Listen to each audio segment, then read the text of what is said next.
ካቆምንበት እንቀጥላለን። የማርቆስ ወንጌል ምዕራፍ 9 ከቁጥር 30 ጀምሮ ዛሬ ነው የምናየው። ክፍሉን ከማንበብ እጀምራለሁ። እንግዲህ ከቁጥር 30 እንዲህ ይላል። ከዚያም ወጥተው በገሊላ በኩል አለፉ። ደቀ መዛሙርቱንም ያስተምር ስለነበር ማንም ያውቅ ዘንድ አልወደደም። ለእነርሱም የሰው ልጅ በሰዎች እጅ አልፎ ይሰጣል፣ ይገድሉትማል፣ ተገድሎም በሦስተኛው ቀን ይነሳል ይላቸው ነበር። እነርሱም ነገሩን አላስተዋሉም፣ እንዳይጠይቁትም ፈሩ። ወደ ቅፍርናሆምም መጣ። በቤትም ሆኖ በመንገድ እርስ በርሳቸው ምን ተነጋገራችሁ ብሎ ጠየቃቸው። እነርሱ ግን በመንገድ ከሁሉ የሚበልጥ ማን ይሆናል ተባብለው ነበርና ዝም አሉ። ተቀምጦም 12ቱን ጠርቶ ሰው ፊተኛ ሊሆን ቢወድ ከሁሉ በኋላ የሁሉም አገልጋይ ይሁን አላቸው። ሕፃንም ይዞ በመካከላቸው አቆመው፣ አቅፎም እንዲህ አላቸው፣ እንደዚህ ካሉ ሕፃናት አንዱን በስሜ የሚቀበል ሁሉ እኔን ይቀበላል፣ የሚቀበለኝም ሁሉ የላከኝን እንጂ እኔን አይቀበልም። ዮሐንስ መልሶ መምህር ሆይ አንድ ሰው በስምህ አጋንንትን ሲያወጣ አየነው፣ ስለማይከተልንም ከለከል ነው አለው። ኢየሱስ ግን አለ፣ በስሜ ተአምር ሰርቶ በቶሎ በእኔ ላይ ክፉ መናገር የሚችል ማንም የለምና አትከልክሉት። የሚቃወመውንም እርሱ ከእኛ ነውና። የክርስቶስ ስለሆናችሁ በስሜ ጽዋ ውሃ የሚያጠጣችሁ ሁሉ ዋጋው እንዳይጠፋበት እውነት እላችኋለሁ ብሎ ያስቀምጣል። ከቁጥር 41 ድረስ ቅዱስ ማርቆስ።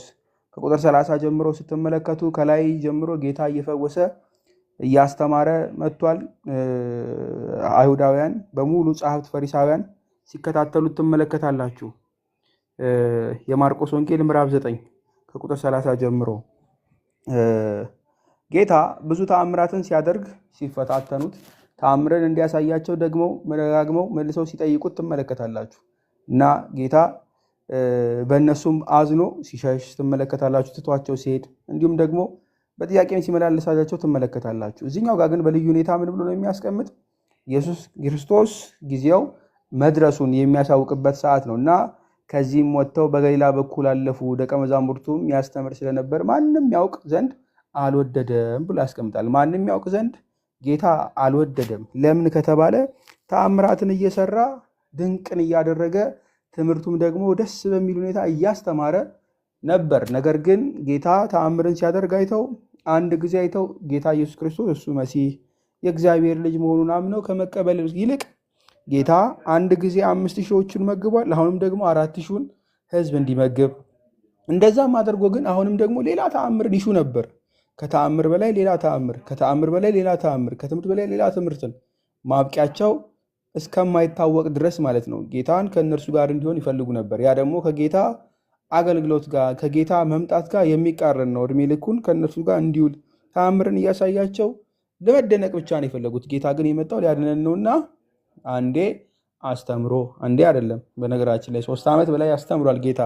ከዛ በላይ ግን ምንድነው ማራዘም ይሆናል ማለት ነው። ስለዚህ ሐዋርያቶችን ትቶ ቤተክርስቲያንን ሰጥቶን መሄድ ስላለበት መስቀሉ ላይ መሰቀል ስላለበት ጌታ ኃጢአታችንን መደምሰስ ስላለበት ጊዜው ስለመድረሱ ሊጠቁመን እንዲህ ይላል። ምን ብሎ ደቀ መዛሙርቱም ያስተምር ስለነበር ማንም ያውቅ ዘንድ አልወደደም። በእነርሱም የሰው ልጅ በሰዎች እጅ አልፎ ይሰጥ፣ ይገደልም፣ ተገድሎም በሦስተኛው ቀን ይነሳ ይላቸው ነበር ብሎ ቅዱስ ማርቆስ ያስቀምጥልናል። ለምን ከተባለ ልብ በሉ፣ ይጠብቁ የነበሩት ገዢ ነው። ገዢ ምድራዊ ንጉሥ ማለት ነው። ከብዙ ተአምራት የሚያደርግላቸው ልክ እንደ ሙሴ ድንጋዩን ሰንጥቆ ውሃ የሚያወጣ ባህሩን ከፍሎ የሚያሻግራቸው ምድራዊ አዳኝ መሲህን ነበር ይፈልጉ የነበረው። ለዛም ነው በተለይ የዮሐንስ ወንጌል ምዕራፍ 6 ከቁጥር 15 ስትመለከቱት ቀድመን እንዳየነው በዚህ ምክንያት ኢየሱስ ያነግሱት ወይም ደግሞ ያነግሱት ዘንድ ሊመጡና ሊነጥቁት እንዳላቸው አውቆ ደግሞ ወደ ተራራውን ብቻውን ፈቀቅ አለ ይላልና ከታች ዲያቆን መጥተዋልና አንዳችሁ ረዱላቸውና አስገቧቸው። መምህር ክርስቶፎሮስ ገብ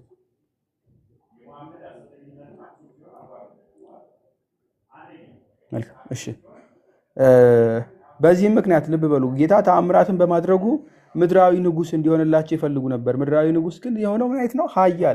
ኃያል ልክ ሙሴ እንደ ሙሴ ያለ የተባለውን ስለሰሙ ተአምሩን እያደረገ ግን እንደ ሙሴ ያለ ምድራዊ ገዢ የሆንላቸው ይፈልጉ ስለነበር ሊያነግሱት የሚፈልጉ ነበር። ጌታ ይሄንን ስለሚያውቅ ምን ያደርግ ነበረ? ወደ ተራራም ብቻውን ፈቀቅ አለ ብሎ ያስቀምጥ ነበረ። እንዲሁ በተመሳሳይ ሁኔታ እዚህም ላይ ከዚያም ሞቶ በግራ በኩል አለፈ፣ ደቀ መዛሙርቱን ያስተምር ስለነበር ማንም ያውቅ ዘንድ አልወደደም። በቃ ማንም ያውቅ ዘንድ አልወደደም።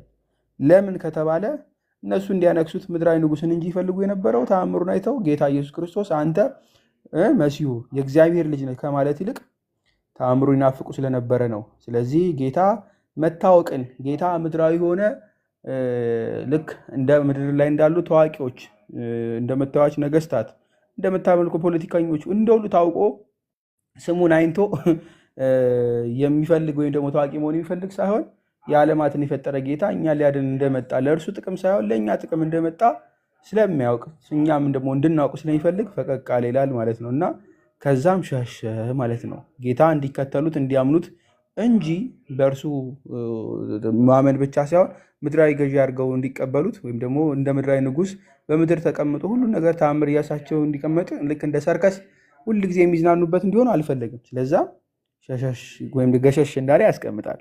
ቁጥር 2 ላይ እንዲህ ነው የሚለው የሰው ልጅ እርሱም ጌታ ኢየሱስ ማለት ነው የሰው ልጅ በሰዎች እጅ አልፎ ይሰጣል፣ ይገድሉትማል፣ ተገድሎም በሶስተኛው ቀን ይነሳል ይላቸው ነበር ብሎ በልዩ ሁኔታ ያስቀምጥልናል። ጌታ ነው እንደዛ የሚላቸው። ምን ማለት ይላቸዋል? የሰው ልጅ ይላል። የሰው ልጅ የሚለውን እንዳትረሱ። ዳንኤል 7 ምዕራፍ ዳንኤል 7 ላይ ማለት ነው ቁጥር 13 ጀምሮ በሌሊት ራእይ አየሁ፣ እነሆም የሰው ልጅ የሚመስል ከሰማይ ደመና ጋር መጣ፣ በዘመናት ወደ ሸመገለውም ደረሰ፣ ወደፊትም አቀረበው እያለ ያስቀምጣል። ወገኖችና አሕዛብ በልዩ ልዩ ቋንቋም የሚናገሩ ሁሉ ይገዙለት ዘንድ ግዛትና ክብር መንግስትም ተሰጠው። ግዛቱም የሚያልፍ የማያልፍ የዘላለም ግዛት ነው፣ መንግስቱም የማይጠፋ ነው እያለ የተቀመጠለት ስለመሆኑ የሰው ልጅ ብሎ ይነግራቸዋል። ልብ በሉ ጌታ ይሄን ሲናገር የሰው ልጅ የሚለው እንደው አይተውት እንዲያልፉት አይደለም፣ እንዲያስተውሉ ነው። መጽሐፍትን ያውቃሉ፣ አይሁዳውያን ይመረምራሉ፣ ጸሐፍት ፈሪሳውያን ይከተሉ ነበረ፣ ብዙዎች ማለት ነው። ጌታ ሲናገር ስለሚያስተውል፣ ሐዋርያትም እንደዛው ናቸው።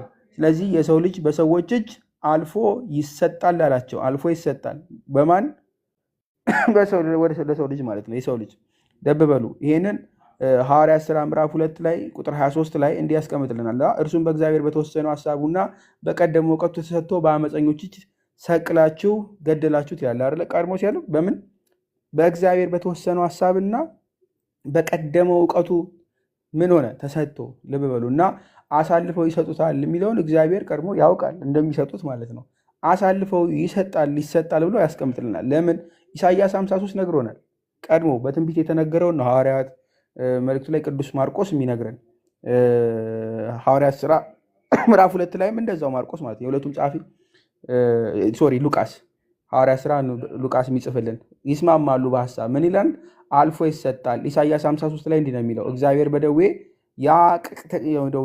ያደቀው ዘንድ ፈቀደ፣ ነፍሱን ስለ ኃጢአት መስዋዕት ካደረገ በኋላ ዘሩን ያለ ዕድሜው ይረዝማል፣ የእግዚአብሔር ፈቃድ በእጁ ይከናወናል ብሎ እግዚአብሔር እንደፈቀደ የብዙዎች ኃጢአት በእርሱ ላይ እንደሚሆን በደዌ ያደቀው ዘንድ ፈቀደ ነው የሚለው። ፈቀደ ምን ማለት? ፈቀደ ምን ለመሆን? መሰጠት። ለምንድን ነው የሚሰጠው?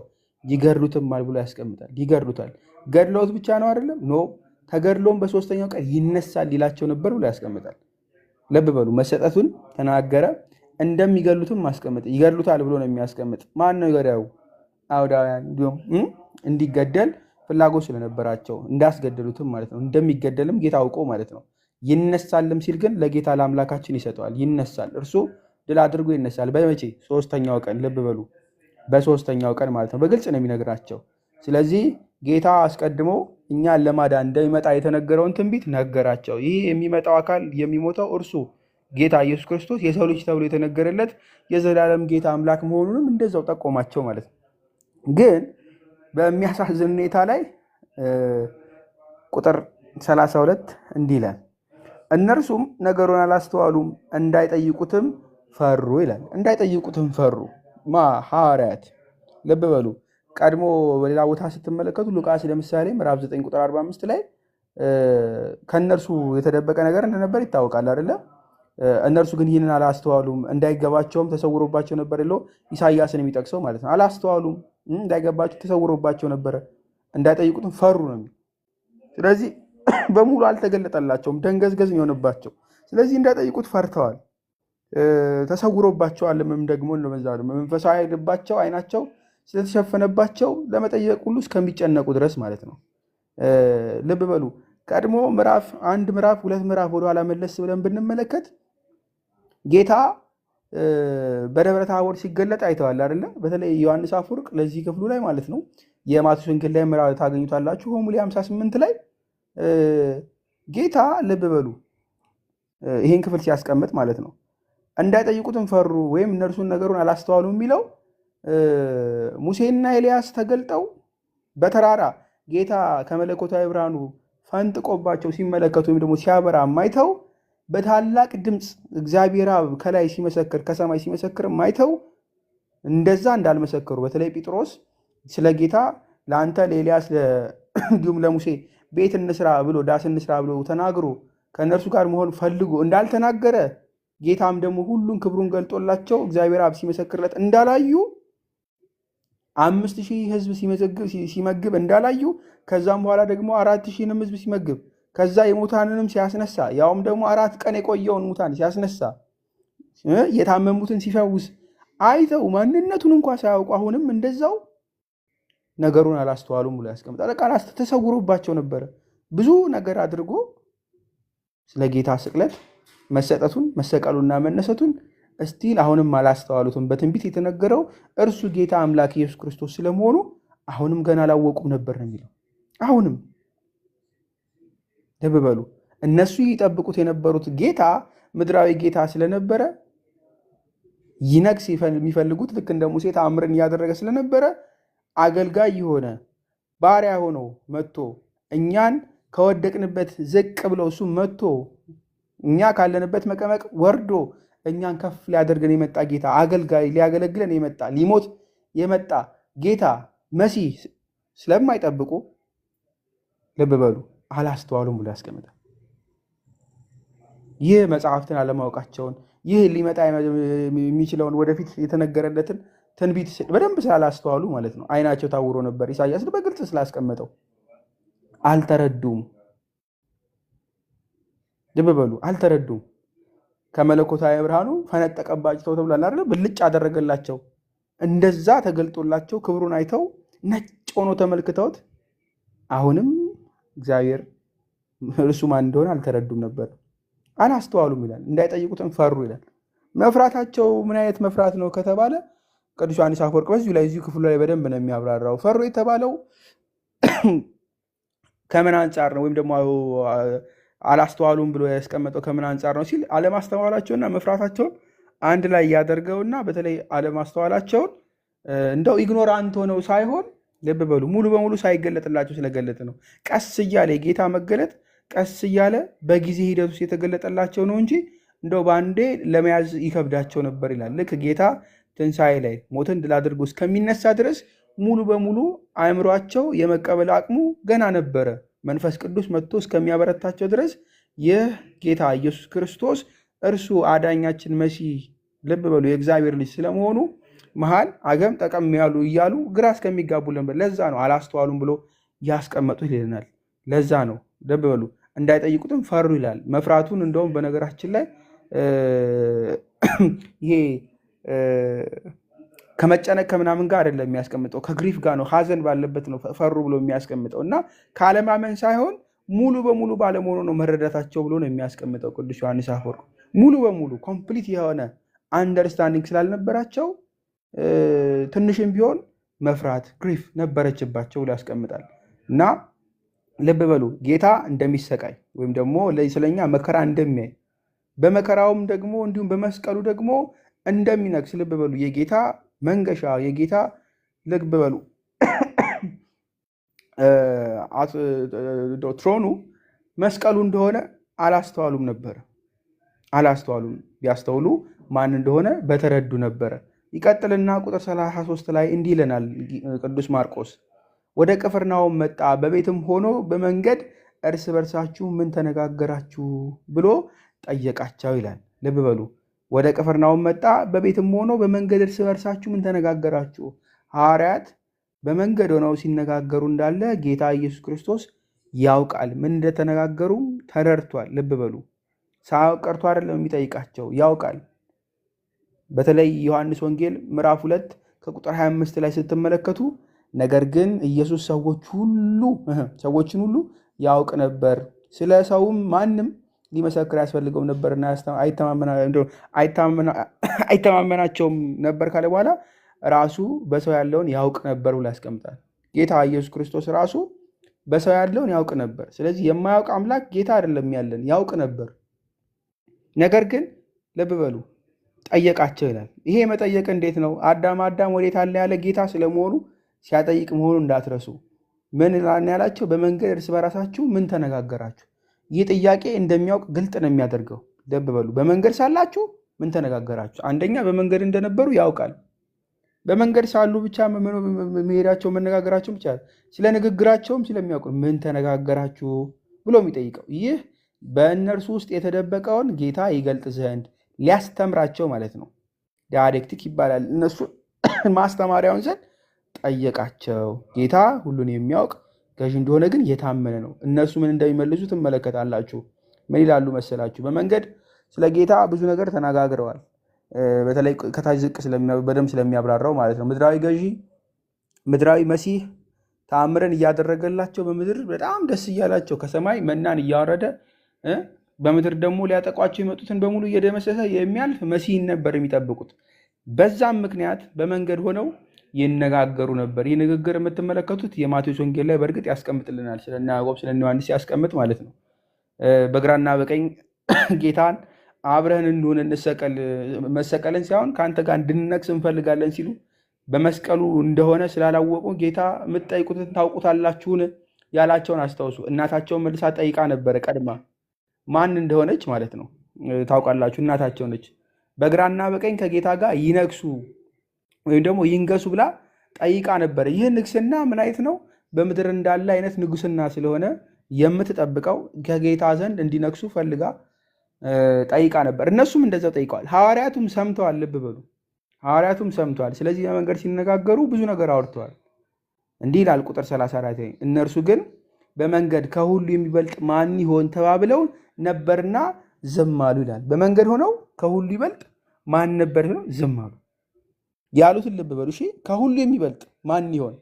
እርስ በራሳቸው ነው እየተነጋገሩ ያሉት በመንገድ ሆነው። አሁንም ጌታ አምላክ ክርስቶስ እርሱ ከእነርሱ ጋር መኖሩን አላስተዋሉም። በመንገድ ሲሄድ የተነጋገሩትንም እንደሚያውቅ እንትን አላሉም። አሁንም ዝም አሉ። ከሁሉ የሚበልጥ ማን ነው? ጌታ ስለሞቱ እየተናገረ እነርሱ ስለምን ይከራከሩ ነበረ? ከሁሉ የሚበልጥ ማን ነው? መብለጥ እየተነገረ ያለው ስለ ደረጃ ነው። እሺ ማን ነው ከኛ ከፍ ያለው ይባባሉ ነበረ። ጌታ ስለሞቱ እየነገራቸው ይሰጣል አላቸው፣ ይሰቀላል አላቸው፣ በሶስተኛው ቀን ይነሳል ያለ ስለሞቱ እየተናገረ እነርሱ ከሁሉ የሚበልጥ ማን ነው እየተባባሉ ይጠያየቁ ነበር። ከሁሉ የሚበልጥ ማን ነው?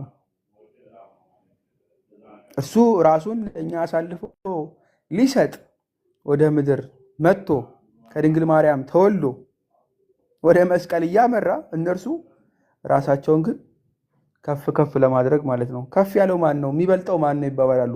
ጌታ ካለበት ከሰማይ ዙፋኑ ወርዶ ወደ ምድር ወርዶ ይላችሁ የባሪያን መልክ ያዛር የተባለው እሱ ራሱን ዝቅ ዝቅ አድርጎ እነርሱ ማን ነው የሚበልጥ ተባብለው ይነጋገሩ ነበር። ማን ነው የሚበልጥ? ጌታም እንዲህ ይላል ተቀምጦም 12ቱን ጠርቶ ሰው ፊተኛ ሊሆን ቢወድ ከሁሉ በኋላ የሁሉ አገልጋይ ይሁን አላቸው ብሎ ያስቀምጣል። ከሁሉ በኋላ የሁሉ አገልጋይ ይሁን። አንድ ሰው ከሁሉ እንዲበልጥ። ምክንያቱም ጥያቄያቸው ምንድን ነው? ከሁሉ የሚበልጥ ማን ይሆን አይደለም? ከሁሉ ይበልጥ ማን ይሆን? እነሱ በምድራዊ ነው የጠየቁት ጥያቄያቸው ምድራዊ ነው። ጌታ ግን ከፍ አደረገው። ከሁሉ የሚበልጥ ልብ በሉ። ወይም ደግሞ ሰው ፊተኛ ሊሆን ቢወድ ከሁሉ በኋላ የሁሉ አገልጋይ ይሁን ብሎ አገልጋይ ስለመሆን ጌታ ነገራቸው ማለት ነው። የማቴዎስ ወንጌል ምዕራፍ 20 ላይ እንዲሁ ያስቀምጡታል። በእናንተስ እንዲህ አይደለም፣ ነገር ግን ማንም ከእናንተ ታላቅ ሊሆን የሚወድ የእናንተ አገልጋይ ይሁን። ፊተኛ የሚለው ታላቅ ማለት ነው። ከእናንተ ማንም ፊተኛ ሊሆን የሚወድ የእናንተ ባሪያ ይሁን ነው የሚል። አገልጋይ ባሪያ ይሁን። እንዲሁም የሰው ልጅ ሊያገለግል ነፍሱንም ለብዙዎች ቤዛ ሊሰጥ እንጂ እንዲያገለግሉት አልመጣም ብሎ ጌታ ስለሞቱ አሁንም ድጋሚ ይነግራቸዋል። ሊያገለግል ጌታ እርሱ ራሱ ክርስቶስ ልብ በሉ ሊያገለግለን እንደመጣ ይነግራቸዋል። እርሱ ዝቅ ዝቅ ብሎ እኛን ከፍ ሊያደርገን እንደመጣ ሁሉ እናንተም ከፍ ማለት ከፈለጋችሁ ዝቅ በሉ፣ ባሪያ ሁኑ፣ አገልጋይ ሁኑ ብሎ ጌታ ይነግራቸዋል። ምን ያክል ዝቅ እንዳለ ተመልከቱ። ቅዱስ ጳውሎስ በፊልጵስዩስ መልእክቱ ምዕራፍ 2 ይነግረናል አይደለ? ከቁጥር 5 ጀምሮ በክርስቶስ ኢየሱስ የነበረ ይህ ሐሳብ በእናንተ ዘንድ ደግሞ ይሁን። እርሱ በእግዚአብሔር መልክ ሲኖር ሳለ ከእግዚአብሔር ጋር መተካከልን መቀማት እንደሚገባ ነገር አልቆጠረውም። ነገር ግን የባሪያን መልክ ይዞ በሰው ምሳሌ ሆኖ ራሱን ባዶ አደረገ። በምስሉም እንደ ሰው ተገኝቶ ራሱን አዋረደ፣ ለሞትም ይኸውም የመስቀል ሞት እንኳን የታዘዘ ሆነ ብሎ ነው የሚያስቀምጥልን። እስከዛ ድረስ የባሪያን መልክ ይዞ ወጥቶ እስከ ሞት ድረስ ታዘዘልን። ስለዚህ ከፍ ከፍ ማለት የሚፈልግ ካለ ራሱን ዝቅ ያድርግ ብሎ ጌታ ሰጣቸው ምሳሌውን ማለት ነው። ኃይልን የሚፈልጉ ካሉ ክብርን ከፍ ከፍ ማለትን የሚፈልጉ ካሉ ምን ይሁኑ? አገልጋይ ይሁኑ። አገልጋዮች ከፍ ከፍ ይላሉ። ይህንን በተመሳሳይ መንገድ ቅዱስ ዮሐንስ አፈወርቅ አንድ ሰው ልብ በሉ ፍቅርን ከፈለገ ከፍ ከፍ ማለት ከፈለገ በሰዎች ከፍ ያለ ቦታን ከፈለገ ምን ማለት አለበት? በትንሹም ቢሆን ማለት ነው። በሰዎች ዘንድ ትንሽዬ እንኳን ትልልቅ ክብር የሚሰጠው ሳይሆን እንደው ዝቅ ያለውን ቦታ የያዝ የአገልጋዩን ቦታ ትልልቁን ቦታ ሳይሆን ትንሽዬውን ቦታ ለመያዝ ሞክሩ። ለትልቁ አትፈልጉ፣ ለትንሹ ስትሹ ትንንሹን እሹ። በሰዎች መካከል ማለት ነው። በትልልቅ ቦታ ለመገኘት ከፍ ወዳለ ቦታ አትመኙ። ዝቅ ዝቅ ላለው ዝቅ ያለውን ከፍ የሚያደርግ ጌታ ነውና እናንተ ትንሿን ተመኙ፣ ትልቁን ይሰጣልና። አገልጋይ የሆነ በትህትና ምን ያደርጋል? ክብርን ያገኛል። እንዲያውም ሊቁ አጉስጢኖስ አንድ ሰው ከፍ ከፍ ማለት ከፈለገ በክብር ከፍ ከፍ ማለት ከፈለገ እና ወደ መንግስተ ሰማያት ወደ ገነት ከፍ ማለት ከፈለገ ልክ እንደ ዛፍ ወደ ታች ስሩን መስደድ አለበት። ስር ልብ በሉ ወደ መሬት ነው የሚያድገው። ዛፍ በተቀበረ ጊዜ ወይም ደግሞ በተተከለ ጊዜ ምንድን ነው የሚሆን? ቀድሞ ስሩ ሚዩት ያላደረገ ሰው አለ አድርጉ።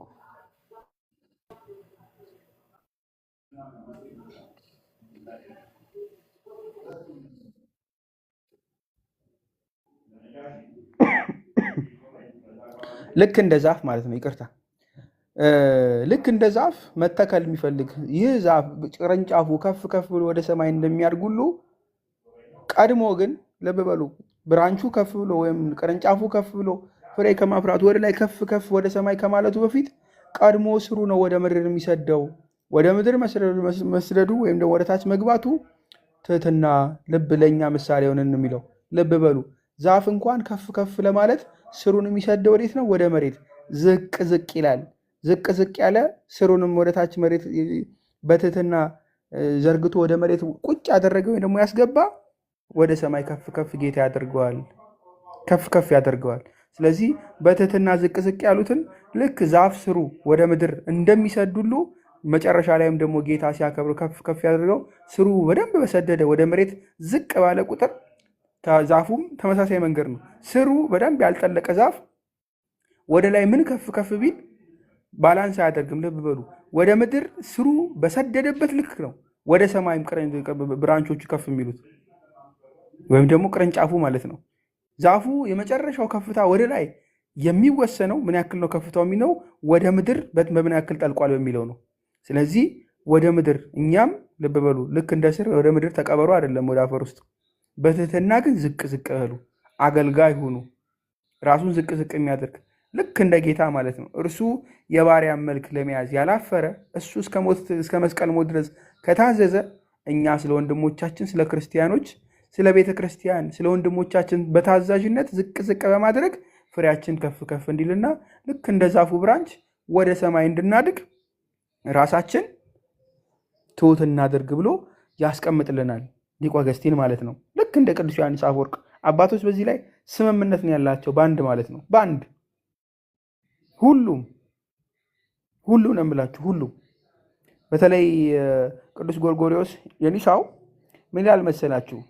ይሄ ከንቱነት፣ እብሪት በማንኛቸውም በክርስቲያኖች ላይ ሊታወቅ አይገባም ነው የሚለው። በማናችሁ ውስጥም ማለት ነው። ከፍ ከፍ ማድረግ፣ ራስን ከፍ ማድረግ ሌት ቫኒቲ ቢ አንኖን አመንግ ዩ ነው የሚል። ቫኒቲ የሚለው ራስን ይሄ እብሪት፣ ግብዝነት ማለት ነው። ከፍ ከፍ ማለት ይሄ በክርስቲያኖች ዘንድ ሊታወቅ አይገባም። ክርስቲያን ግብዝነትን፣ እብሪትን ሊያውቀው አይገባም ነው የሚል። ጌታ ምን ስላለን? ራሳችንን ዝቅ ዝቅ፣ ራሱን ዝቅ ዝቅ አገልጋይ እንድንሆን ነው እንጂ ከፍ ብለን በግብዝነት ወንድሞቻችን ላይ እንድንሰለጠን አይፈለግም። ልብ ብላችሁ አድምጡኝ። ስለዚህ ግብዝ ሳንሆን ያውም ደግሞ ከንቱነት ያለበት ነው። በነገራችን ላይ ቫኒቲ የሚባለው ቀለል ባለ መንገድ ልብ በሉ። በተለይ ጉሊለንስ ላይ ብሎ ያስቀምጧል። ተንኮል የሌለበት ማለት ነው። የማይሸነግል ንጹሕ የሆነ ባህሪ ሊኖራችሁ ይገባል። በሌሎች ላይ ከፍ ከፍ ብሎ መታየትን ሳይሆን ንጽሕና ያለበት፣ መታዘዝ ያለበት፣ ፍቅር ያለበት ልንሆን ይገባል። ይህ አቲቲዩድ ያስፈልገናል ነው የሚል ቅዱስ ጎርጎርዮስ። ይህ ያጣምረናል፣ ይህ አንድ ላይ ይሰራናል። ምንን? ማህበረሰብን ማለት ነው። እኛን ክርስቲያኖችን አንድ ያደርገናል፣ ከፍ ከፍ ያደርገናል ይላል። አባታችን ሆይ ብለን የምንጸልይ እኛ ክርስቲያኖች እንደው ግለሰባዊ አይደለንም። ራሳችንን ከፍ ከፍ አድርገን ሌላውን መርገጥ የምንፈልግ ህብረቱን፣ ሁላችንም የክርስቶስ ብልቶች ነንና እርስ በራስ ተሳስበን በምን ተንኮል በሌለበት ፍቅር፣ ባለመሸነጋገል፣ በትህትና ዝቅ ብለን አንድ ላይ ይችን የክርስቶስ ቤተክርስቲያን ከፍ ከፍ እናድርጋት። ልብ በሉ ምዕመናንን እናግዝ፣ ራሳችንን ከፍ እናድርግ። በምን? እብሪት፣ ግብዝነትን አስወግደን በአገልጋይነት መንፈስ ማለት ነው። በአገልጋይነት መንፈስ አንድ ክርስቲያን ይላል ልክ እንደ ሕፃን ነው መሆን አለበት ብሎ ነው። እንደውም ይሄ ሼፐርድ ኦፍ ሄርማስ ማለት ሄርማስ ታውቁታላችሁ። እሱን አመጣላችኋለሁ። ቁጥር 36ን መሰረት አድርጎ ነው አንድ ላይ አገናኝቶ ስለሚያመጣው። ሕፃንም ይዞ በመካከላቸው አቆመው፣ አቅፎም እንዲህ አላቸው ብሎ ያስቀምጣል። ቅዱስ ማርቆስ ምዕራፍ 9 ቁጥር 36 ላይ እንዲህ ካላቸው በኋላ ማለት ነው። ሰው ፊተኛ ቢሆን ካለ በኋላ ማለት ነው። ሕፃንም ይዞ በመካከላቸው አቆመው። ይህንን የማርቆስ ወንጌል ትርጓሜያችን ላይ በግልጽ አያስቀምጠውም፣ ግን የማቴዎስ ወንጌል ትርጓሜያችን ላይ ምዕራፍ 20 ላይ ይህ ሕፃን ማን ነው ከተባለ አግናጢዮስ ምጡል አንበሳ በጴጥሮስ መንገድ ሶስተኛ የተሾመ ማለት ነው። ሊቀ ጳጳስ ሆኖ ሀገረ ስብከቱን መርቷል። ሊቀ ጳጳስ ሆኖ ማለት ነው። አግናጢዮስ ምጡል አንበሳ ታውቁታላችሁ። በአንበሶስ የተበላው አባት ማለት ነው አግናጢዮስ። ይህ አግናጢዮስ ሕፃን ሳለ ጌታ ይዞ ምን ይሎታል? ሕፃንን ይዞ ይላል። ልብ በሉ አግናጢዮስን ማለት ነው። ጌታ ኢየሱስ ክርስቶስ በሚያስተምረው በመካከላቸው አቆመው ይላል። ምሳሌ ሊሰጥ ነው ጌታ። አቅፎም እንዲህ አላቸው እንደዚህ ካሉ ሕፃናት አንዱ በስሜ የሚቀበል ሁሉ እኔን ይቀበላል፣ የሚቀበለኝም ሁሉ የላከኝን እኔን እንጂ እኔን አይቀበልም ብሎ በደንብ ነው የሚያስቀምጠው። ሕፃን ምሳሌነቱ ምንድን ነው? ስልጣንን አያሳይም አይደል? እንደው ትልልቆች እንደሆን ነው እንደ ትልልቆቹ ይሄ እኔ ደጃዝማች እኔ ከሌ የሚል አይደለም። ሕፃን ልጅ በጣም ንጹሕ ነው። ሕፃን ልጅ በጉልበት አይመካም። ልክ እንደ ትልልቆቹ ጉልበቱን ጡንቻውን እያሳየ የሚያሳይ አይደለም። ሕፃን ልጅ ማህበረሰቡ ላይ ስላለው ክብር ምናምን እንደ ትልቆች አይደለም። በቃ ንጹሕ ናቸው። በሄዱበት ሁሉ የንጉስም ልጅ የድሃም ልጅ አንድ ላይ ሲውሉ በፍቅር ነው የሚኖሩት። አብረው ይጫወታሉ። ንጹሕ ናቸው። በሰዓቱ በነበሩበትም በአይሁዳውያንም እንደው በሮማውያንም ደግሞ ሕፃናት ትልቅ ክብርን የያዙ አይደሉም። በነገራችን ላይ ዝቅተኛ የማህበረሰብ ደረጃ ላይ ያሉ ናቸው። ሕፃናትን እንደነሱ ብሎ ነው የሚያስቀምጠው።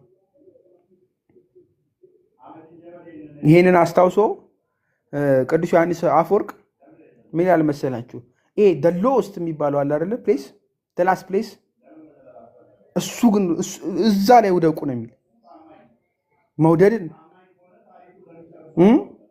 ትህትናን፣ ፍቅርን አንድ ላይ እነዚህም በሙሉና እነዚህ ያለው ደግሞ ሁሉ ትህትና ያለው በሙሉ ጌታን እንዲይዝ ደሎስት የሚባለውን ዝቅተኛውን ያዙ። የትኛው? ልጅነትን ያዙ። ልጅነት ብሎ የሚያስቀምጠው የእድሜ አይደለም። አሁን ያልኳችሁን ግብዝ ያልሆነውን፣ ትሁት የሆነውን፣ ይቅርታን የሚያውቀውን፣ ቂም በውስጡ የሌለውን፣ ስለ ምድራዊ ንግስና ስለ ገንዘብ ስለማይጨንቀው፣ ገንዘብ ብትሰጡት ሕፃን ልጅ ቀዳዶ ሊጥለው ይችላል። መጫወትን፣ ደስታን፣ ፍቅርን እንጂ ክፋትን አያስቡም። ልክ እንደዛ ሕፃን እንድንሆን እንደዚህ ሆኖ ነው የሚለው ጌታ ኢየሱስ ክርስቶስ። እንደዚሁ ስለዚህ ከፊት መሆንን የምንቀድም መሆን ከፈለግን ምን እናድርግ? እናንተ ከኋላ ሁኑ ይለናል ቅዱስ ዮሐንስ አፈወርቅ። ከኋላ ከፊት ሆኖ ለመምራት ከኋላ ሁኑ፣ ዝቅ ዝቅ በሉ፣ እንደ ሕፃን ሁኑ ብሎ ሲያስቀምጥ ሕፃን ሁኑ እንዳትሆኑ፣ ልክ የሕፃን አይነት ጠባይ ይኑራችሁ ነው። ቻይልድ ላይክ ኢኖሰንስ ብሎ ነው የሚያስቀምጠው። ልክ እንደ ሕፃን ያለ ምን ንጽህና። እንደዚህ ያሉቱ ለመንግስተ ሰማያት የተገቡ ስለሆኑ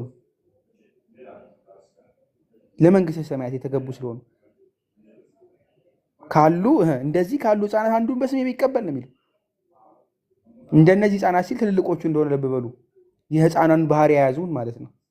የሚቀበለኝ ሁሉ የላከኝ እንጂ እኔን አይቀበልም። እርሱን መቀበል ምን ስለሆነ? መንግስቱን መውረስ ስለሆነ። በእኔ የሚያምን ዘላለም ሕይወት ያገኛል ብሎ ስለተናገረ ልብ በሉ። እንደ ልጅ መሆንና ክፋትን አለማወቅ፣ ትሁት መሆን፣ ዝቅ ዝቅ ማለት ጌታን ክርስቶስን እንደመቀበል ነው፣ በስሙ ማለት ነው። ያው ልብ በሉ። እሱም መቀበል ደግሞ አብን መቀበል ነው። አብን የተቀበለ ደግሞ ሃይማኖት የጸና ነው፣ መንግስትን ያገኛል ማለት ነው። ስለዚህ ራሳችንን ዝቅ ስናደርግ ማን እንቀበላለን? እኔን ይቀበላል እንዳለ ክርስቶስን የተቀበለ ደግሞ ክርስቶስ እግዚአብሔር ስለሆነ ልብ በሉ፣ እግዚአብሔርን ተቀብሏል አይደለም? ስለዚህ አይጠፋም። እውነት እላችኋለሁ ማናቸውም የምልከውን የሚቀበል እኔን ይቀበላል፣ የሚቀበለኝ የላከኝን ይቀበላል ብሎ ነግሮናል። ዮሐንስ ወንጌል ላይ ምዕራፍ 13 ላይ ማለት ነው። ማቴዎስም እንደዛው ይነግረናል። የማቴዎስ ወንጌል ምዕራፍ 10 ከቁጥር 40 ላይ ስትመለከቱ እናንተን የሚቀበል እኔን ይቀበላል፣ የሚቀበል የላከኝን ይቀበላል። ነቢይን በነቢይ ስም የሚቀበል የነቢይ ዋጋ ይወስዳል፣ ጻድቁን በጻድቅ ስም የሚቀበል የጻድቁን ዋጋ ይወስዳልና ማንም ከነዚህ ከተናናሾች ለአንዱ ቀዝቃዛ ጽዋ ውሃ ብቻ በደቀ መዝሙር ስም የሚያጠጣ እውነት እላችኋለሁ ዋጋ አይጠፋም ይላል። ይቺ ዋጋ የተባለች ገንዘብ አይደለችም፣ መንግስተ ሰማያት ነች። ዋጋው አይጠፋም። ዮሐንስ መልሶ መምህር ሆይ አንድ ሰው በስምህ አጋንንትን ሲያወጣ አየነው፣ ስለማይከተልንም ከለከልነው አለው ብሎ ይነግረናል። ዮሐንስ ነው እንደዛ የሚል። መምህር ሆይ አንድ ሰው በስምህ አጋንንትን ሲያወጣ አየነው፣ ስለማይከተልንም ከለከልነው። ስለማይከተልህ አይደለም የሚለው፣ ስለማይከተልንም ከለከልነው፣ ስለማይከተልንም ከለከልነው ይላል። አስተውሉ። ራሳቸውን እንደ ግሩፕ ነው የሚያዩ። ይሄ ሐዋርያት ተመርጦ የለ በዛም ደግሞ እስራኤላውያን እነሱ አሁን ስፔሻል ፕሪቪሌጅ አላቸው። ተመርጠዋላ፣ ከፍ ብለዋል። እያስተዋላችሁ ተመልከቱት። የሆነ ሰርክል ክሬት አድርገዋል። ከለከል ነው የሚሉት። ከለከል ነው ግን ይሄ የተገባ ነው አይደለም። ጌታ ምን እንደሚል ተመልከቱት። ኢየሱስ ግን አለ በስሜ ተአምር ሰርቶ በቶሎ እኔ ላይ ክፉ መናገር የሚችል ማንም የለምን፣ አትከልክሉት ይላቸዋል። አትከልክሉት፣ በስሜ ነው የሚል። ስለማይከተለን እነሱ አሉ፣ እሱ ደግሞ በስሜ ተአምር ሰርቶ ይለሚል። በስሙ እንደሰራ ልብ በሉ። በስሙ የሰራው ይሄ ሰውዬ ስላመነ ነው። በነገራችን ላይ በስሙ የማይሰሩ አሉ። ሐዋርያት ሥራ ምዕራፍ 19 ላይ ትመለከታላችኋል። አጋንንትንም እያወጡ ይዞሩ ከነበሩት አይሁድ አንዳንዶች ጳውሎስ በሚሰብከው በኢየሱስ እናምናለን እያሉ ክፎች መናፍስትም ባሉባቸው ላይ የጌታን የኢየሱስ ስም ይጠሩባቸው ዘንድ ሞከሩ ይላል አይደል? የካህናትም አለቃ ለሆነ አስቄዋ ለሚሉት ለአንድ አይሁዳዊ ይህንን ያደረጉ 7 ልጆች ነበሩ። ክፉ መንፈስ ግን መልሶ ኢየሱስንስ አውቀዋለሁ፣ ጳውሎስንም አውቀዋለሁ፣ እናንተስ እነማን ናችሁ አላቸው። ክፉ መንፈስም ያለበት ሰው ዘለለባቸው፣ ቆስለውም ከዚያ ቤት ራቁታቸውን እስኪሸሹ ድረስ በረታቸውም አሸነፋቻቸው። ይህም በኤፌሶን የሚኖሩት ሁሉ በአይሁድና በግሪክ ሰዎች ዘንድ የታወቀ ሆነ። በሁላቸውም ላይ ፍርሃት ወደቀባቸው። የጌታም የኢየሱስ ስም ተከበረ ብሎ ያስቀምጣል። ልብ በሉ፣ በጌታ በኢየሱስ ክርስቶስ ስም የሚያወጡት እነማን ናቸው? ያመኑበት። ያላመኑበት ግን እንደዚህ አጋንንቱ ራሱ ይጫወትባቸዋል። ይህንን ይረዱ ዘንድ ጌታ በስሜ ተአምር ሰርቶ በቶሎ በእኔ ላይ ክፉ መናገር የሚችል ማንም የለምና አትከልክሉታል። እንደወጣለት ያውቃል። ይህ ሰውዬ ምን የሚል ነው? ያመነ ነው። ልብ በሉ፣ ደጋግሞ ያስቀምጣሉ። ማንም ቢሆን በክርስቶስ ካላመነ ተአምረን እንደዚህ ሊሰርቶ ወዲያው ደጋግሞ እንዲህ ሊያደርግ የሚችልበት አቅም የለውም። ጌታም ስለማይፈቅድ ቅዱስ ጎርጎርዮስ እንዲህ ነው የሚለን። በነገራችን ላይ those who do mighty works without full participation in the body of Christ are not to be forbidden ነው ብሎ የሚያስቀምጥ። ሊከለከሉ አይገባም። ይሄ ብዙ ተቀላቅለው ማለት አምነዋል፣ ሙሉ በሙሉ አልመጡም፣ ግን አንከለክላቸውም። እንደውም ከዚህ ጋር በተያያዘ አገስቲንም ቅዱስ ጎርጎርዮስም ሁሉም ያመጡና እንትን ይላሉ። እንደውም ካልተጠመቁት ሰዎች ጋር ያመሳስሉታል። ይህን ሰው ካልተጠመቁ ሰዎች ተአምረን ያደርጋሉ፣ ወይም ደግሞ ተአምር ብሎ የሚያስቀምጠው መልካምነትንም እንደዚያ ያደርጋሉ፣ ነገር ግን አልተጠመቁም። ወደፊት ሊጠመቁ እንደሚችሉ ወደዛ መንገድ እንደጀመሩ እና እንዳንነቅፋቸው በዛው ይነግረናል። እንዳንነቅፋቸው፣ እንዳንከለክላቸው ያድርጉት፣ መልካም ነው። ወደ ጌታ መንግስት እንዲመጡ፣ እንዲጨመሩ፣ ወደ መንግስቱ እንዲቀርቡ ያግዛቸዋል። መንፈስ ቅዱስ አዲስ በሚመጡ አማኞች ላይ ምን ሊሰራ እንደምንችል ስለማናቅ ማለት ነው። ልባቸውን ይስብ ዘንድ ጌታ ተአምርን ሰርቶ ልክ ሲያሳያቸው ተአምሩ መምጫ ልክ እንደሆናቸው እንደዚህ ሁሉ በእነርሱ ላይ ብዙ ተአምራትን ስለሚሰራ፣ ስለዚህ መልካም ሲሆኑ፣ ካይንድ ሲሆኑ፣ አንዳንድ ተአምራትን እንደው በእነሱ ሲከናወን ልንከለክላልናቸው፣ ልናባራቸው አይገባም። አንዳንድ ሰዎች ይሄ እኮ ክርስቲያን አይደል አልተጠመቀም እንዴ ጸበል እንዴት ይገባል ምናምን፣ እንዴት ይሄ እኮ ሰውዬ እንዴት አደረገ? እግዚአብሔር የሚያደርገውን ተአምር አናውቅም። የሚደረግላቸውም ይኖራሉ፣ የሚያደርጉም ይኖራሉ።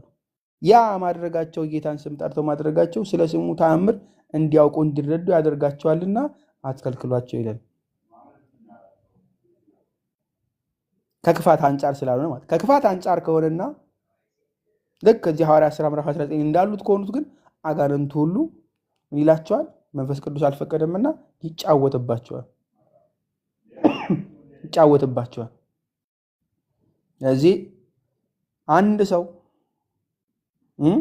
ከፍ ማለት ከፈለገ ዝቅ ማለት እንዳስተማረ ሁሉ ዮሐንስ እዚህ ጋር መልሶ ሰጥቶ ስለማይከተለንም ከለከል ነው ያለው። ልብ በሉ፣ ራሳቸውን ከፍ ከፍ ስላደረጉ ነው ሐዋርያቱ፣ ሰርክል ይዘው ስላስቀመጡ ማለት ነው። ጌታ ግን አትከልክሉት ብሎ ሲያስቀምጥ ለእናንተ ብቻ አይደለም። ልብ በሉ፣ ጌታ የመጣው ለእነዚህ ስፔሲፊክ ግሩፖች ብቻ አይደለም፣ ከመንጋ ውስጥም ላልሆኑ ውጭ ላሉ ከመንጋው ወጥተው ለነበሩ ሁሉ መጥቷል ጌታ። ለነሱም ነው የመጣው ሲላቸው ነው። በነገራችን አትከልክሉት ሲል እየፈቀደ እየሰጣቸው ነው። በእርሱ ካመኑ ጸጋው አይከለከልም። ልብ በሉ፣ በዚህና በዚህ ነው ተብሎ የኛ ነው ተብሎ የሚያዝ አይደለም።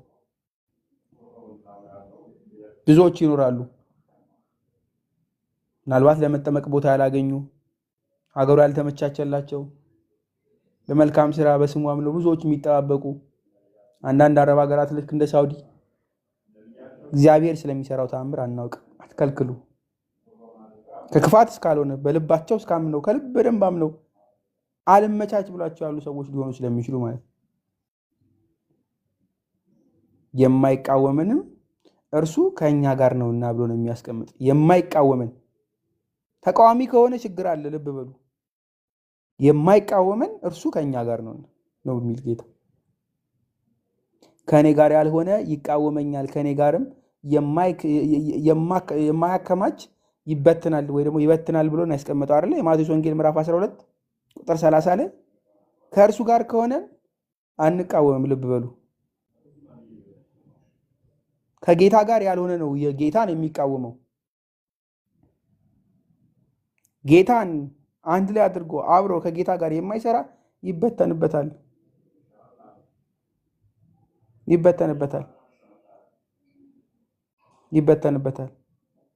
ስለዚህ ጌታ ልብ በሉ እርሱን እንድናስቀድም ከእርሱ ጋር እንድንሆን እርሱን እንዳንቃወመው እንጂ እርሱን በመፈለግ ሂደት ውስጥ ስለ ስሙ አውቀን በስሙ ተአምር ብንሰራ የሚከለክል አምላክ አይደለም። ወደ እርሱ እንድንመጣ ወደ መንግስቱ እንድንጨመር ወደ ቤተ ክርስቲያን እንድንመጣ ምክንያትም ሊሆን ስለሚችል ማለት ነው።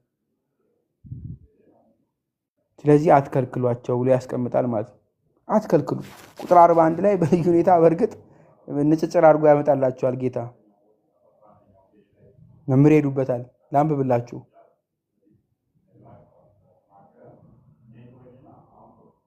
ቅዱስ ማርቆስ ወንጌል ምዕራፍ 9 ቁጥር 41 ላይ የክርስቶስ ስለሆናችሁ በስሜ ጽዋ ውሃ የሚያጠጣችሁ ሁሉ ዋጋው እንዳይጠፋበት እውነት እላችኋለሁ ብሎ ነው የሚያስቀምጥ። ዋጋ እንዳይጠፋባችሁ እውነት እላችኋለሁ። ይችኛዋ እንደ ኮምፓሪዝን ነች። ልብ በሉ። ቅዱስ ዮሐንስ የሚጠይቀው ተአምርን ስላደረገው ሰው ነው የከለከለው። ጌታ ግን ቀድሞም ስለነገራቸው ማለት ነው። የቀዝቃዛ ውሃና ተአምር ማድረግ ይለያያል አይደለም? ልብ በሉ። አጋንንትን ማውጣት እና ቀዝቃዛ ውሃን መጣት ይለያያል። ተአምር ሊመስለን የሚችለው እኛ አጋንንትን ማውጣት ሊሆን ይችላል። አጋንንትን ማውጣት። ለዛም ነው እነሱም የተደነቁት። ጌታ ግን በእናንተ ስም ይላል። በማን? ጌታን በተቀበሉት በጻድቃኑ አይደለ? በሐዋርያቱ ስም ቀዝቃዛ ውሃ ለሰጠ ግን በእነሱ ስም ስልጣን ሰጥቷቸዋል። ለዘን እነሱ ማለት ምን ማድረግ ይችላል? መንግስቱን ያገኛሉ። ይህ ሰው ምናልባት ያደረገው አጋንንት ማውጣት ሊሆን ይችላል። በእነርሱ ስም ግን ቀዝቃዛ ውሃ እንኳ ቢሰጥ ልብ በሉ እነርሱ የክርስቶስ ስለሆኑ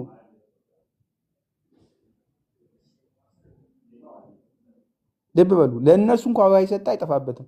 ስለነዚህ ለእነሱ ለተደረገው ሁሉ ላደረገላቸው መንግስቱን እስኪሰጥ ድረስ እንደዛ ከወደዳቸው ለዛማ የተደረገው ምንም ማለት ያ አጋንንት ብቻ ነው ያወጣው። ለእነሱ ያደረጉላቸው ግን በሙሉ መንግስቱን ይወርሳሉ። ስለዚህ እናንተ ከፍ ያላችሁ ናችሁ እያለ ጌታ ከፍ ያደርጋቸውና ስትመለከታላችሁ ከፍ ሲያደርጋቸው። ስለዚህ መልካም ማድረግ እግዚአብሔርን መውደድ ልብ በሉ ለማን ነው?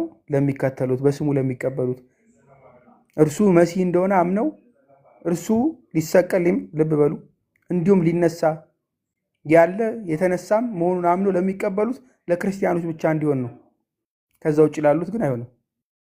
በስሙ ላመኑት ድህነት እንደሚመጣ ራሳቸውን ዝቅ ላደረጉት ራሱን ዝቅ አድርጎ እኛን ከፍ ያደረገንን ጌታ መርህ ተከትለው መንገድ ተከትለው ቅዱስ ጳውሎስ እንደተከተለው ሁሉ እኛም በዛው እንድንከተል ከፍ እንደ ዛፍ ቅርንጫፍ እንድንሆን ስራችን ወደ ምድር እንዲርቅ ወይም ደግሞ እንዲገባ እንዲተከል በደንብ ጌታ አስተምሮን ሄዷል ማለት ነው። ስለዚህ ስለ ትህትና ዝቅ ስለማለት ጌታ በዚህ ክፍል በሰፊው ነግሮናል። በዋናነት ደግሞ ሐዋርያቱ ከለከልነው ከኛ አይደለም እኛን አልተከተለም ደጋግሞ አስቀምጠዋል። አሁን ያለነው የኛ ብሔር አይደለም የዚህ ሀገር አይደለም የነከሌ አይደለም እያለን አገልጋዮችን በስሙ ያመኑትን እምናገል የኛ ብቻ የምናስመስል ሰዎች የጌታን ማዳን ስራ የምንቃወም የእግዚአብሔርን ሕዝብ ብቻ ሳይሆን በአሕዛብ ላይም ስላለው ተአምር ልብ በሉ። ወደፊት ይመጡ ይሆናል፣ ይጨመር ይሆናል፣ ያምኑበት ይሆናል። እርሱ ራሱን አሳልፎ ለዓለም ሁሉ ሰጥቷል። በስሙ ላመኑት ሁሉ መዳን ይሆናል። እስካሁን ያላመኑት ወደፊት ያምናሉ፣ ሊያምኑም ይችላሉና እናንተ አትቃወሟቸው። መልካም በሰሩ ሰዓት አትቃወሙ። ለእኛ ብቻ ነው የተሰጠው አትበሉ። ጌታ ለሁሉም ነው አሳልፎ ራሱን የሰጠውና እንግዲህ የምንቃወም ሳይሆን ሁሉም ሰው በጌታ እንዲያምን በዛ ባመንነው ጌታ ደግሞ በምናሳየው ትህትና ባስተማረን እንድንሆን በፈቀደልን ዝቅታ ልብ በሉ ዝቅታ ስላችሁ በትህትና ሂዩሚሊቲ ማለት ነው። አሳይተን ሰዎችን ባገለገልንበት መጠን ሰዎች አይተው ወደ ጌታ መንግስት እንዲጨመሩ ምክንያት እንድንሆን ያብቃን። ከቁጥር 41 ጀምሮ በደንብ አስፍተው ደግሞ መምህር ሄዱበታል። ዲያቆን አሉ። እግዚአብሔር አምላክ ያክብርልን። ጠላዲ ተባረክ፣ እግዚአብሔር ይባርክ። እስቲ አመስግኑት። እዚህ ያላችሁ ሁላችሁም እግዚአብሔር አምላክ ከዚህ በላይ እንዲያገለግል ጸጋውን አብዝቶ እንዲሰጠው አመስግኑት። ሁላችሁም ስለ ወንድማችን ስለ ጵላዲዮስ ጸልዩ። ከእንግዲህ ከቁጥር 41 ጀምሮ ያለውን እስከ ቁጥር 50 ያለውን የማርቆስ ወንጌል ምዕራፍ 9 ፍጻሜ ከዚህ በኋላ የምንመለከት ይሆናል ማለት ነው። ሰፋ ያለ ሐሳብ አለው። ሰፋ ያለ ሐሳብ ነው። በተቻለ መጠን እግዚአብሔር አምላክ በረዳን መጠን ሐሳቡን ሰዓትም እየደረሰ ስለሆነ ብዙውን ሰዓት ሳንገፋ በተቻለ መጠን በተወሰኑ ደቂቃዎች ከዚህ በኋላ ያለውን የማርቆስ ወንጌል ምዕራፍ 9 ፍጻሜውን እናያለን። እግዚአብሔር አምላክ መንፈስ ቅዱስ ያስተምረናል። ክርስቶስ ተንሥአ እሙታን በዐቢይ ኃይል ወሥልጣን አሰሮ ለሰይጣን አግዓዞ ለአዳም ሰላም እምይእዜሰ ሆነ ፍስሐ ወሰላም። ጌታችን መድኃኒታችን ኢየሱስ ክርስቶስ በታላቅ ኃይልና ስልጣን ከሙታን ተለይቶ ተነሳ። ሰይጣን ዲያብሎስን አሰረው፣ አዳምን ነፃ አወጣው። ሰላም ከዚህ በኋላ ሰላም ሆነ እያለች ቤተክርስቲያን ከትንሣኤ በኋላ ያሉትን ሳምንታት እንዲህ ባማረ መንፈሳዊ ሰላምታ ልጆቿ ሰላም ይባባሉ ዘንድ ታስተምራለች። ስለዚህ እናንተም በዚህ አይነት የፍቅር ሰላምታ ሰላም እንድትባባሉ አደራ ማለት እንወዳለሁ። እሺ፣ የማርቆስ ወንጌል ምዕራፍ 9 እንግዲህ ማርቆስ ወንጌል ወደ ኋላ ብንመለስ 1 2 3 ወራቶች ወደ ኋላ ስንመለስ ምናልባት መግቢያችን ላይ የመግቢያውን ትምህርት ስንማር ማርቆስ ወንጌል፣ ማቴዎስ ወንጌል፣ የሉቃስ ወንጌል እነዚህ ሶስቱ ሲናፕቲክ ጋስፔል ወይም አብሮ የሚታዩ ወንጌል ብለን አይተናል። እና ለምን እንዲህ ያለን ብንል ተመሳሳይ ለምሳሌ የማርቆስ ወንጌል ላይ፣ የማቴዎስ ወንጌል ላይ፣ የሉቃስ ወንጌል ላይ ተመሳሳይ የሆኑ ታሪኮችን እናነባለን። ጌታችን መድኃኒታችን ኢየሱስ ክርስቶስ ያደረጋቸውን ድንቆች እናያለን፣ ትምህርቱን እንመለከታለን። እና ለዚህ ነው አበው አንድ ሰው ማርቆስ ወንጌልን ካጠና ማቴዎስና ሉቃስን ገንዘብ አድርጓል፣ ወይም ሉቃስን ካጠና ማርቆስና ማቴዎስን ገንዘብ አድርጓል ይላሉ። እና ተመሳሳይ የሆኑ ታሪኮች እናያለን። ዛሬም ሁልጊዜ በተለይ ስንማር እኔም እነዚህ ነጥቦች እያሳየው ነውና እንደው ዝም ብዬ አይደለም ይሄን የምነግራችሁ። ተመሳሳይ መልእክታት ምዕራፎችን ሳነሳ ለምን አብሮ የሚነበብ ወንጌል ተብሎ ተጠራ የሚለውን ገንዘብ እንድታረጉ ነው። እሺ፣ መልካም። እንግዲህ ዛሬ ከቁጥር 41 እስከ 50 ያለው ነው ለኔ የተሰጠኝ። ገጸ ንባቡን እናንብበው፣ ከዛ በኋላ ወደ ትምህርቱ እንሄዳለን። የማርቆስ ወንጌል ምዕራፍ 9 ቁጥር 41 እና እስከ 50 እንዲህ ይላል። የክርስቶስ ስለሆናችሁ በስሜ ጽዋ ውሃ የሚያጠጣችሁ ሁሉ ዋጋው እንዳይጠፋበት እውነት እላችኋለሁ። በእኔም ከሚያምኑት ከነዚህ ከታናናሾቹ አንዱን የሚያሰናክል ሁሉ ትልቅ የወፍጮ ድንጋይ ባንገቱ ታስሮ ወደ ባህር ቢጣል ይሻለው ነበር። እጅ ብታሰናክል ቁረጣት። 2 እጅ ኖሮ ትላቸው ወደማይሞትበት እሳቱም ወደማይጠፋበት ወደ ገሃነም ወደማይጠፋ እሳት ከመሄድ ጉንድሽ ሆነ ወደ ሕይወት መግባት ይሻላል። እግርህ ብታሰናክል ቁረጣት። 2 እግር ኖሮ ትላቸው ወደማይሞትበት እሳቱም ወደማይጠፋበት ወደ ገሃነም ወደማይጠፋ እሳት ከመጣል አንካሳ ሆነ ወደ ሕይወት መግባት ይሻልሃል። ዓይንህ ብታሰናክል አውጣት። 2 ዓይን ኖሮ ትላቸው ወደማይሞትበት እሳቱም ወደማይጠፋበት ወደ ገሃነም እሳት ከመጣል አንዲት ዓይን ኖራህ ወደ እግዚአብሔር መንግስት መግባት ይሻልሃል። ሰው ሁሉ በእሳት ይቀመማልና መስዋዕትም ሁሉ በጨው ይቀመማል። ጨው መልካም ነው። ጨው ግን አልጫ ቢሆን በምን ታጣፍጡታላችሁ? በነፍሳችሁ ጨው ይኑርባችሁ፣ እርስ በርሳችሁም ተስማሙ ይላል። እንግዲህ ገጸ ንባቡ ነው። ቃሉ ባለቤት ለአምላካችን ለመድኃኒታችን ለኢየሱስ ክርስቶስ ስሙ የተመሰገነ ይሁን። እንግዲህ እዚህ ክፍል ላይ ምናልባት ይህንን ገጸ ንባብ ሳነብ ብዙዎቻችሁ ምናልባት በቤተክርስቲያን ውስጥም ወይም በሰንበት ትምህርት ቤት ወይም ደግሞ ጉባኤ ላይ ሰባኪያን ሲያስተምሩ ሰምታችሁ ሊሆን ይችላል። ምን ማለት ነው እጅ? ምን ማለት ነው አይን? ምን ማለት ነው እግር? እንዲያው ልርሊ ይህንን ቃል እንዲያው ኃጢአት ባደርግ አይኔ በአይኔ ክፉ ነገር ብመለከት አይኔን ማውጣት አለብኝን? ወይስ ደግሞ እግሮችን ተጠቅሜ ወደ ኃጢአት መንገድ ብሄድ እግሮችን መቁረጥ አለብኝ ማለት ነውን? ወይስ እጄን ተጠቅሜ ክፉ ነገር ባደርግ ይሄ እጄን መቁረጥ አለብኝ? ጥያቄ በውስጣችሁ እንደሚመላለስ አልጠራጠርም። ብዙ ጥያቄ ነው። በተለይ ማርቆስ ወንጌል ምዕራፍ 9 ሰው ሲያነብ እንደዛ በተለይ ፍጻሜ ጥያቄ የሚጠይቁ አሉ። መንፈሳዊ ትርጉም ልርሊ ተቀብለን የምንፈጽመው ወይም አይናችንን ማውጣት፣ እግሮቻችንን መቁረጥ፣ እጆቻችንን መቁረጥ ሳይሆን መንፈሳዊ የሆነ ትርጉም አለው። ያንን ትርጉም የምንመለከት ይሆናል ማለት ነው። ግን ከቁጥር 41 ላይ እንጀምራለን። ቁጥር 41 ላይ የክርስቶስ ስለሆናችሁ በስሜ ጽዋ ውሃ የሚያጠጣችሁ ሁሉ ዋጋው እንዳይጠፋበት እውነት እላችኋለሁ ይላል። ኦኬ ቁጥር 41 ላይ ይህንን ተመሳሳይ በተለይ በማቴዎስ ወንጌል ላይ ማቴዎስ 25 ቁጥር 40፣ ማቴዎስ 10 ቁጥር 42 ላይ እናያለን። ለምሳሌ የማቴዎስ ወንጌልን ይዘን እንመልከት። የማቴዎስ ወንጌል ቁጥር 25 ላይ ተወስዱልኛላችሁ። ይሄ ክፍል እንዴት ልንረዳው እንችላለን የሚለውን ሐሳብ ለመረዳት የማቴዎስ ወንጌል ምዕራፍ 25 ቁጥር 40 ላይ ስትመጡ እንዲህ ይላል።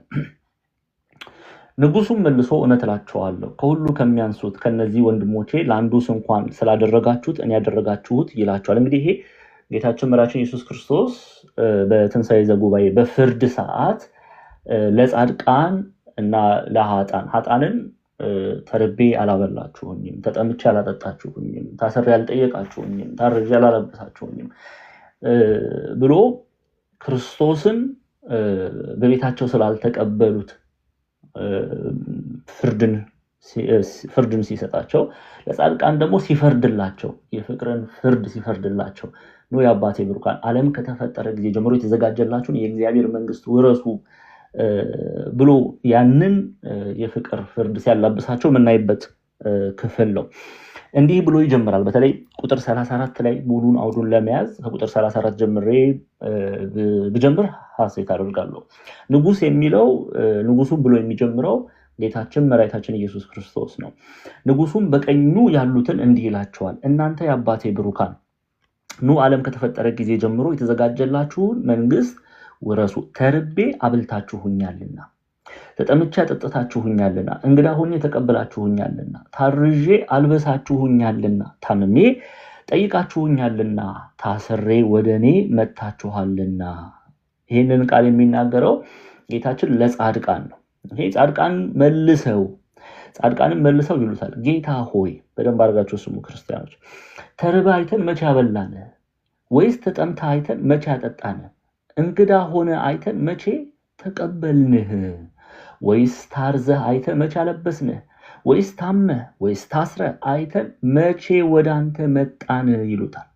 ለርሊ ጌታችን መድኃኒታችን ኢየሱስ ክርስቶስ ይሄንን ቃል የሚናገረው በእርሱ ዘመን በስጋ በተመላለሰበት ዘመን ላሉት ቅዱሳን ብቻ አይደለም። ከዛ በኋላ እንኳን በዘመን እኩሌታ በዘመን ስሌት ውስጥ ጌታችን መድኃኒታችን ኢየሱስ ክርስቶስ በስጋ በምድር በሚመላለስበት ወራት ያሌሉ ከዛ በኋላ በሐዋርያት ስብከት አምነው እንኳን ክርስቶስን አምነው ተጠምቀው ወደ ቤተክርስቲያን የተጨመሩ ጻድቃን፣ ሰማዕታት፣ ቅዱሳንን ሁሉ የሚያቅፍ መልእክት ነው እና መቼ አየን? በስጋ ተገልጠ መቼ አይተን ተቀበልን? አበላን፣ አጠጣን፣ ጠየቅን፣ ታስረ መተን መቼ ጠየቅንህ? ይሉታል። ጻድቃን ነው ይህንን የሚመልሱት።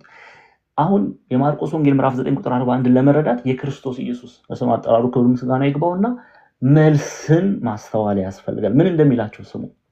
ንጉሱም መልሶ ይህን በጠየቁት ጊዜ ጌታችን መድኃኒታችን ኢየሱስ ክርስቶስ ንጉሱም መልሶ እውነት እላችኋለሁ ከሁሉ ከሚያንሱ ከእነዚህ ወንድሞቼ ለአንዱ እንኳን ስላደረጋችሁት ለእኔ አደረጋችሁት ይላቸዋል ይላል። ምን ማለት ነው? ሰዎችን መርዳት የእግዚአብሔር ሰማያዊውን ከላይ ያለውን መሻት የእግዚአብሔርን ሐሳብ የእግዚአብሔርን ፈቃድ መፈጸም፣ የተቸገሩ ሰዎችን ማብላት፣ የተጠሙ ሰዎችን ማጠጣት፣ የታሰሩ ሰዎችን መጠየቅ። ምናልባት እኛ የምንጠይቀው ሰው የምናውቀው ዘመድ እንኳን ሊሆን ይችላል።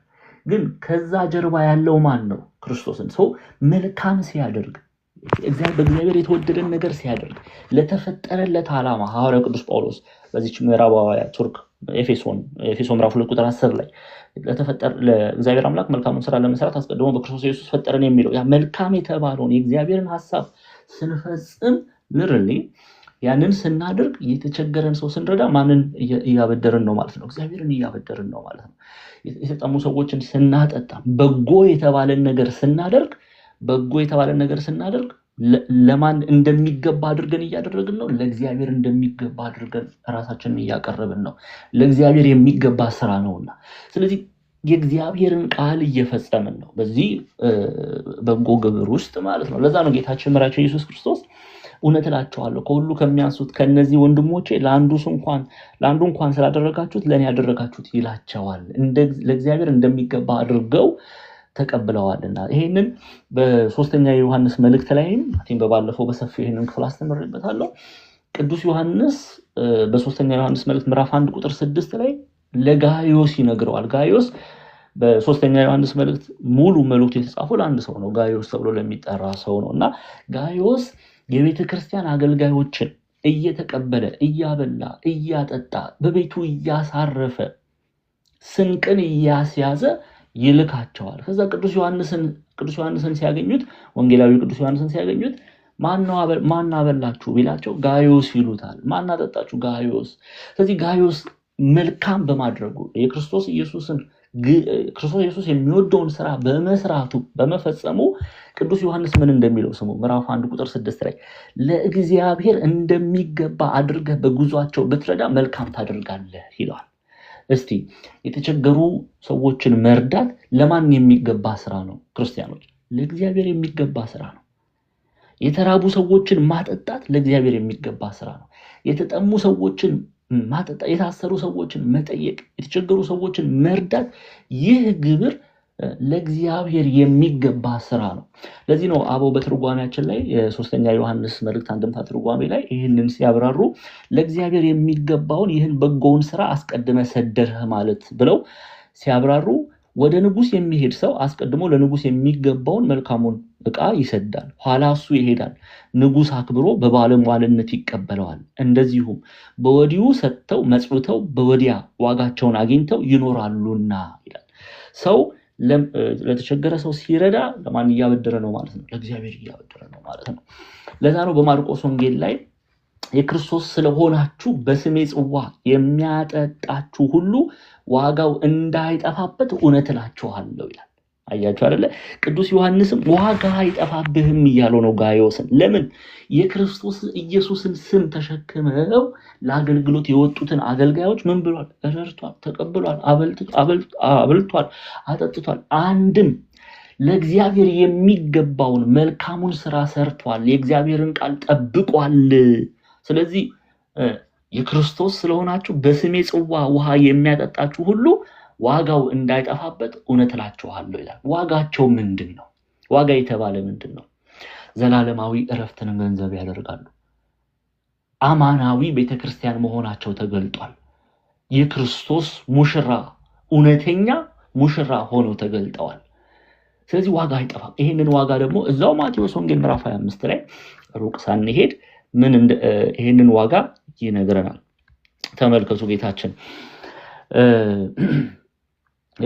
ያው እዛው ክፍል ላይ ጻድቃንም መልሰው ይሉታል፣ ጌታ ሆይ ተርበህ አይተን መቼ አበላንህ? ወይስ ተጠምተህ አይተን መቼ አጠጣን? እንግዳ ሆነህስ አይተን መቼ ተቀበልን? ወይስ ታርዘህ አይተን መቼ አበላንህ? ወይስ ታመህ ታስረህ አይተን መቼ ወደ አንተ መጣን? ንጉሡም መልሶ እውነት እላችኋለሁ ከሁሉ ከሚያንሱ ከነዚህ ወንድሞች ለአንዱ ስላደረጋችሁት ለእኔ አደረጋችሁት ይላቸዋል።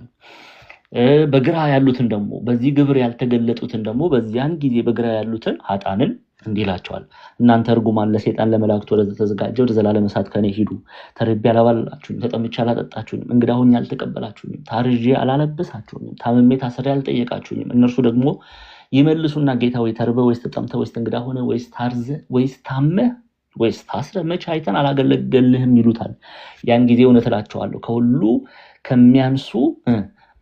ከሚያንሱ ከነዚህ ለአንዱ ስላላደረጋችሁት ለኔ ደግሞ አላደረጋችሁትም ብሎ ይመልስላቸዋል። ቁጥር 46 ላይ እነዚያንም ወደ ዘላለም ቅጣት፣ ጻድቃን ግን ወደ ዘላለም ሕይወት ይሄዳሉ ይለናል። ስለዚህ ዘላለማዊ ሕይወትን ገንዘብ ያደርጋሉ ማለት ነው። ዘላለማዊ ሕይወትን ገንዘብ ያደርጋሉ። የማቴዎስ ወንጌል ምዕራፍ 7 ላይም ይህን ክፍል በሰፊው ተገልጦ እናያለን። ጌታችን እርሱን ያልመሰሉትን የዚያን ጊዜም ከቶ አላውቃችሁም፣ ቁጥር 23 ጀምሮ ከቶ አላውቃችሁም እናንተ አመፀኞች ከኔ ራቁ ብዬ እመሰክርባቸዋለሁ ይላል። አያችኋል። ስለዚህ ይህን ቃሌን ሰምቶ የሚያደርግ ሁሉ ቤቱን በአለት ላይ የሰራ ልባም ሰውን ይመስላል። ስለዚህ ዘላለማዊ ሕይወትን መንግስተ ሰማያትን ገንዘብ እንድናደርግ መቼም ሁላችንም እዚህ የተሰባሰብነው መቼም ዓላማ አለን። ነገ ተስፋ የምናደርጋትን የእግዚአብሔርን መንግስት ለመውረስ ነው በክርስቶስ ኢየሱስ አይደለ? ስለዚህ ያንን ገንዘብ ለማድረግ ለእግዚአብሔር የሚገባ ስራ መስራት ያስፈልጋል። ለእግዚአብሔር የሚገባ ስራ ይሄም ምንድን ነው? የተቸገሩ ሰዎችን ማብላት፣ ማጠጣት፣ እነዚህን ገንዘብ ማድረግ ያስፈልጋል። የማቴዎስ ወንጌል ምዕራፍ 10 ቁጥር 42 ላይም ይሄንን ቃል እናገኛለን። ማቴዎስ ወንጌል ምዕራፍ 10 ቁጥር 44 ላይ ማንም ከነዚህ ከተናናሾች ለአንዱ ቀዝቃዛ ጽዋ ውሃ ብቻ በደቀ መዛሙርቱ ስም የሚያጠጣ እውነት እላችኋለሁ ዋጋው አይጠፋበትም ይላል። ዋጋው አይጠፋበትም። ስለዚህ የተቸገሩ ሰዎችን መርዳት ግብሩ ለእግዚአብሔር የሚገባ ስራ ነውና የእግዚአብሔርን ቃል መጠበቅ ነውና ለተፈጠርንለት ዓላማ መመላለስ ነውና ዋጋችን እንደምናገኝ የእግዚአብሔር መንግስት እንደምንወርስ እናነባለን። እሺ እዛው ክፍል ላይ ቁጥር 42 ላይ ይሄንን ካየን በኋላ በእኔም ከሚያምኑት ከነዚህ ከተናናሾቹ አንዱን የሚያሰናክል ሁሉ ትልቅ የወፍጮ ድንጋይ በአንገቱ ታስሮ ወደ ባህር ቢጣል ይሻለው ነበረ ይላል። እንግዲህ ሰዎችን ማሰናከል ለሰዎች መሰናከያ ሆኖ መቆም፣ ከእምነት እንዲወጡ ከእግዚአብሔር ቃል እንዲወጡ መሰናከያ ሆኖ መቆም ትልቅ ቅጣት እንደሚገባው ቅጣትን እንደሚያሰጥ የተናገረበት ክፍል ነው። ሁለት ነጥቦች እናያለን እዚህ ላይ። በእኔም ከሚያምኑ ከነዚህ ታናናሾች ማለት እንዲያው ሊቃውንቱ ታናናሽ ሲል እንዲያው ህፃናት ልጆች ላይ ያንን ብቻ እንድንመለከት አይደለም። በእድሜ ህፃናት እነሱን ማሰናከል ሳይሆን እነሱን ማሰናከል የሚለውን ኮንሴፕት ብቻ እንድንመለከት አይገባም። ታናናሽ የተባሉ በእምነት ያልጸኑ ያልጎለመሱ፣ በእምነት ስር ሰደው ገና በደንብ ያልተመሰረቱ እነዚህን ከእምነት እንዲወጡ ማሳሳት። ለምሳሌ በብዙ መልኩ ሊሆን ይችላል። በደንብ ሐሳቡን ግልጽ እንዳደርግላችሁ ለምሳሌ ሰዎችን ወደ ኃጢአት መንገድ መውሰድ። ይገርምሻል እኮ ዛሬ እኮ ትልቅ ኮንሰርት አለ። ይገርምሻል፣ በጣም ትልቅ ኮንሰርት አለ። የምን ቅዳሴ ነው? የምን ሰዓታት ነው? የምን ማህሌቱ ነው? ተይው ዛሬ እኮ ይገርምሻል ትልቅ ኮንሰርት ተዘጋጅቷል። ይዘን እንሄዳለን፣ እዛ እንጨፍራለን፣ እንጠጣለን፣ እንሰክራለን። በቃ ራሳችንን ለክርስቶስ ኢየሱስ መስዋዕት አድርገን ማቅረብ ሲገባን ያንን ትተን ለሌላ ዓላማ ራሳችንን እንገዛለን ብለው ሰዎች የሚያሰናክሉ በእምነት ያልጸኑትን ሰዎች ወደ ኃጢአት ቦታ ይዘው የሚሄዱ ብዙ ሰዎች አሉ። በጣም ብዙ ሰዎች አሉ። ጓደኛ መሰናክል ሊሆን ይችላል። እናት አባት መሰናክል ሊሆኑ ይችላሉ። እናት አባት የወለዱን የስጋ እናትና አባቶቻችን።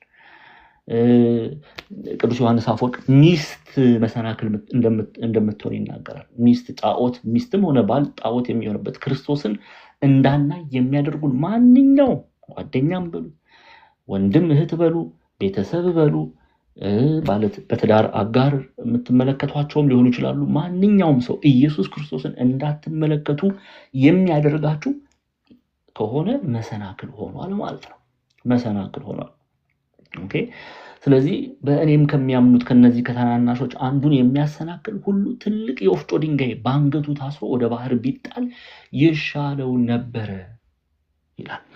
እዚህ በእኔም ከሚያምኑት የሚለው ኮንሴፕት ውስጥ መሰናክል ተብሎ ከሚቀመጡት ውስጥ ደግሞ መምህራን ሁሉ አሉ። በነገራችን ላይ ጓደኛ፣ እናት፣ አባት እነዚህ ቤተሰብ ብቻ ሳይሆን መምህራን እንኳን የጌታችን የመድኃኒታችን ኢየሱስ ክርስቶስ ትክክለኛውን የእግዚአብሔር ቃል የማይሰብኩ ከሆነ ስናጠፋ ስንበድል በጨለማ ስንመላለስ ይሄ ጨለማ ነው፣ በብርሃን ስንመላለስ ይሄ ብርሃን ነው፣ እግዚአብሔር የሚወደው መንገድ ነው ብለው የማይናገሩ ከሆነ የማይገስጹ ከሆነ የማይመክሩ ከሆነ የማይመልሱን ከሆነ እነሱም መሰናክል ሆነዋልና ከእግዚአብሔር ዘንድ ትልቅ ፍርድ ይጠብቃቸዋል። ምን ማለት ነው የወፍጮ ድንጋይ? ይሄ የወፍጮ ድንጋይ የሚለውን ኮንሴፕት በራዕየ ዮሐንስ ትምህርታችን ላይ በስፋት አይተነዋል። ግን በሁለት አበው ይተረጉሙታል። በሁለት ቤተክርስቲያን አባቶች በሁለት ይተረጉሙታል። አንደኛው የወፍጮ ድንጋይ የተባለው ክፍል አንደኛው ሁለቱንም ክፍል እናያለን። ኦኬ ሁለቱንም እናያለን። በክርስቶስ ያመኑ ምዕመናን ከሚያሰናክል የወፍጮ ድንጋይ በአንገቱ ታስሮ የሚለው ኮንሴፕት ከባድ ቀኖና ሰጥተውት ይላሉ አበው። ኦኬ የወፍጮ ድንጋይ በአንገቱ ታስሮ ሲባል አንድም ከባድ ቀኖና ሰጥተውት በባህር ቢሰጥም ይሻለዋል የሚለው ኮንሴፕት በንስሐ አምባ ቢሰጥም ይሻለዋል። ስለ በደሩ ከባድ ቀኖና ኢትዮጵያ ሊቃውንት ከባድ ቀኖና ተሰጥቶት በባህር ቢሰጥም በንስሐ እንባ ቢሰጥም ይሻለዋል ይላሉ። ይሄን የሚገልጹት ምን ያህል ከባድ ፍርድ እንደሚጠብቀው ለመግለጽ ነውና ወደ እግዚአብሔር ከባድ ቀኖና ተቀብሎ በባህር የተመሰለ በንስሐ እንባ ይላሉ። በንስሐ እንባ ቢሰጥም ይሻለዋል ብለው የሚተረጉሙ ሊቃውንቶች አሉ። ሌላው ይሄ የወፍጮ ድንጋይ የሚለውን ሰዎች መምህራን የሚያነሱት ከራዕየ ዮሐንስ ምዕራፍ 18 ቁጥር 21 እና 24 ላይ ካለው የእግዚአብሔር ቃል ጋር ነው። ያንን የራዕይ መጽሐፍ መመልከት ግድ ይለናል ይህን ሀሳብ ለመረዳት። የዮሐንስ ራዕይ ምዕራፍ 18 ላይ አስረጅ ብትይዙ ደስ ይለኛል። ከቁጥር 21 ጀምራችሁ ስትመለከቱ ክርስቲያኖች እንዲህ ይላል። ሰማይ ሆይ ቅዱሳን ሐዋርያት ነቢያት ሆይ በእርሷ ላይ ደስ ይበላችሁ፣ እግዚአብሔር ፈርዶላችኋልና። አንድም ብርቱ መልአክ ትልቅን ወፍጮ የሚመስል ድንጋይ አንስቶ ወደ ባህር ወረወረ፣ እንዲህ ሲል ታላቂቱ ከተማ ባቢሎን እንግዲህ ተገፍታ ትወድቃለች፣ ከእንግዲህ ወዲህ ከቶ አትገኝም ይላል። ኦኬ ከቶ አትገኝም። በነገራችን ላይ ይሄ የኤርሚያስ መጽሐፍ ላይ ምዕራፍ 51 ላይም እናገኘዋለን። ባቢሎን በኃጢአት ከተማ ትመሰላለች አይደለ? ይሄን በስፋት አይተናል። ባቢሎን ለእግዚአብሔር እምቢ በማለቷ ምክንያት ታላቅ ፍርድ ተፈርዶባታል። ዛሬ ላይ ባቢሎን ብትሄዱ ምድረ በዳ ነው። የእግዚአብሔርን ፍርድ እንዲያው እኔ መጽሐፍ ቅዱስ እጅጉን ከሚያስገርሙኝ ነጥቦች መካከል የተፈጸሙ ትንቢቶችን መለስ ብላችሁ ብታዩ አንድ እንኳን የእግዚአብሔር ቃል ጠብ አትልም። ዛሬ ላይ ባቢሎን ባድማ ሆናለች። ባቢሎን ሰው አይኖርብሽም ተብላለች። ዛሬ ላይ ባቢሎን ብትሄዱ ሰው የለም፣ አውሬ ነው ያለው፣ አራዊት ነው ያለው። የእግዚአብሔር ፍርድ በነቢያቱ አንደበት የተነገረው ስለ ባቢሎን ተፈጽሟል።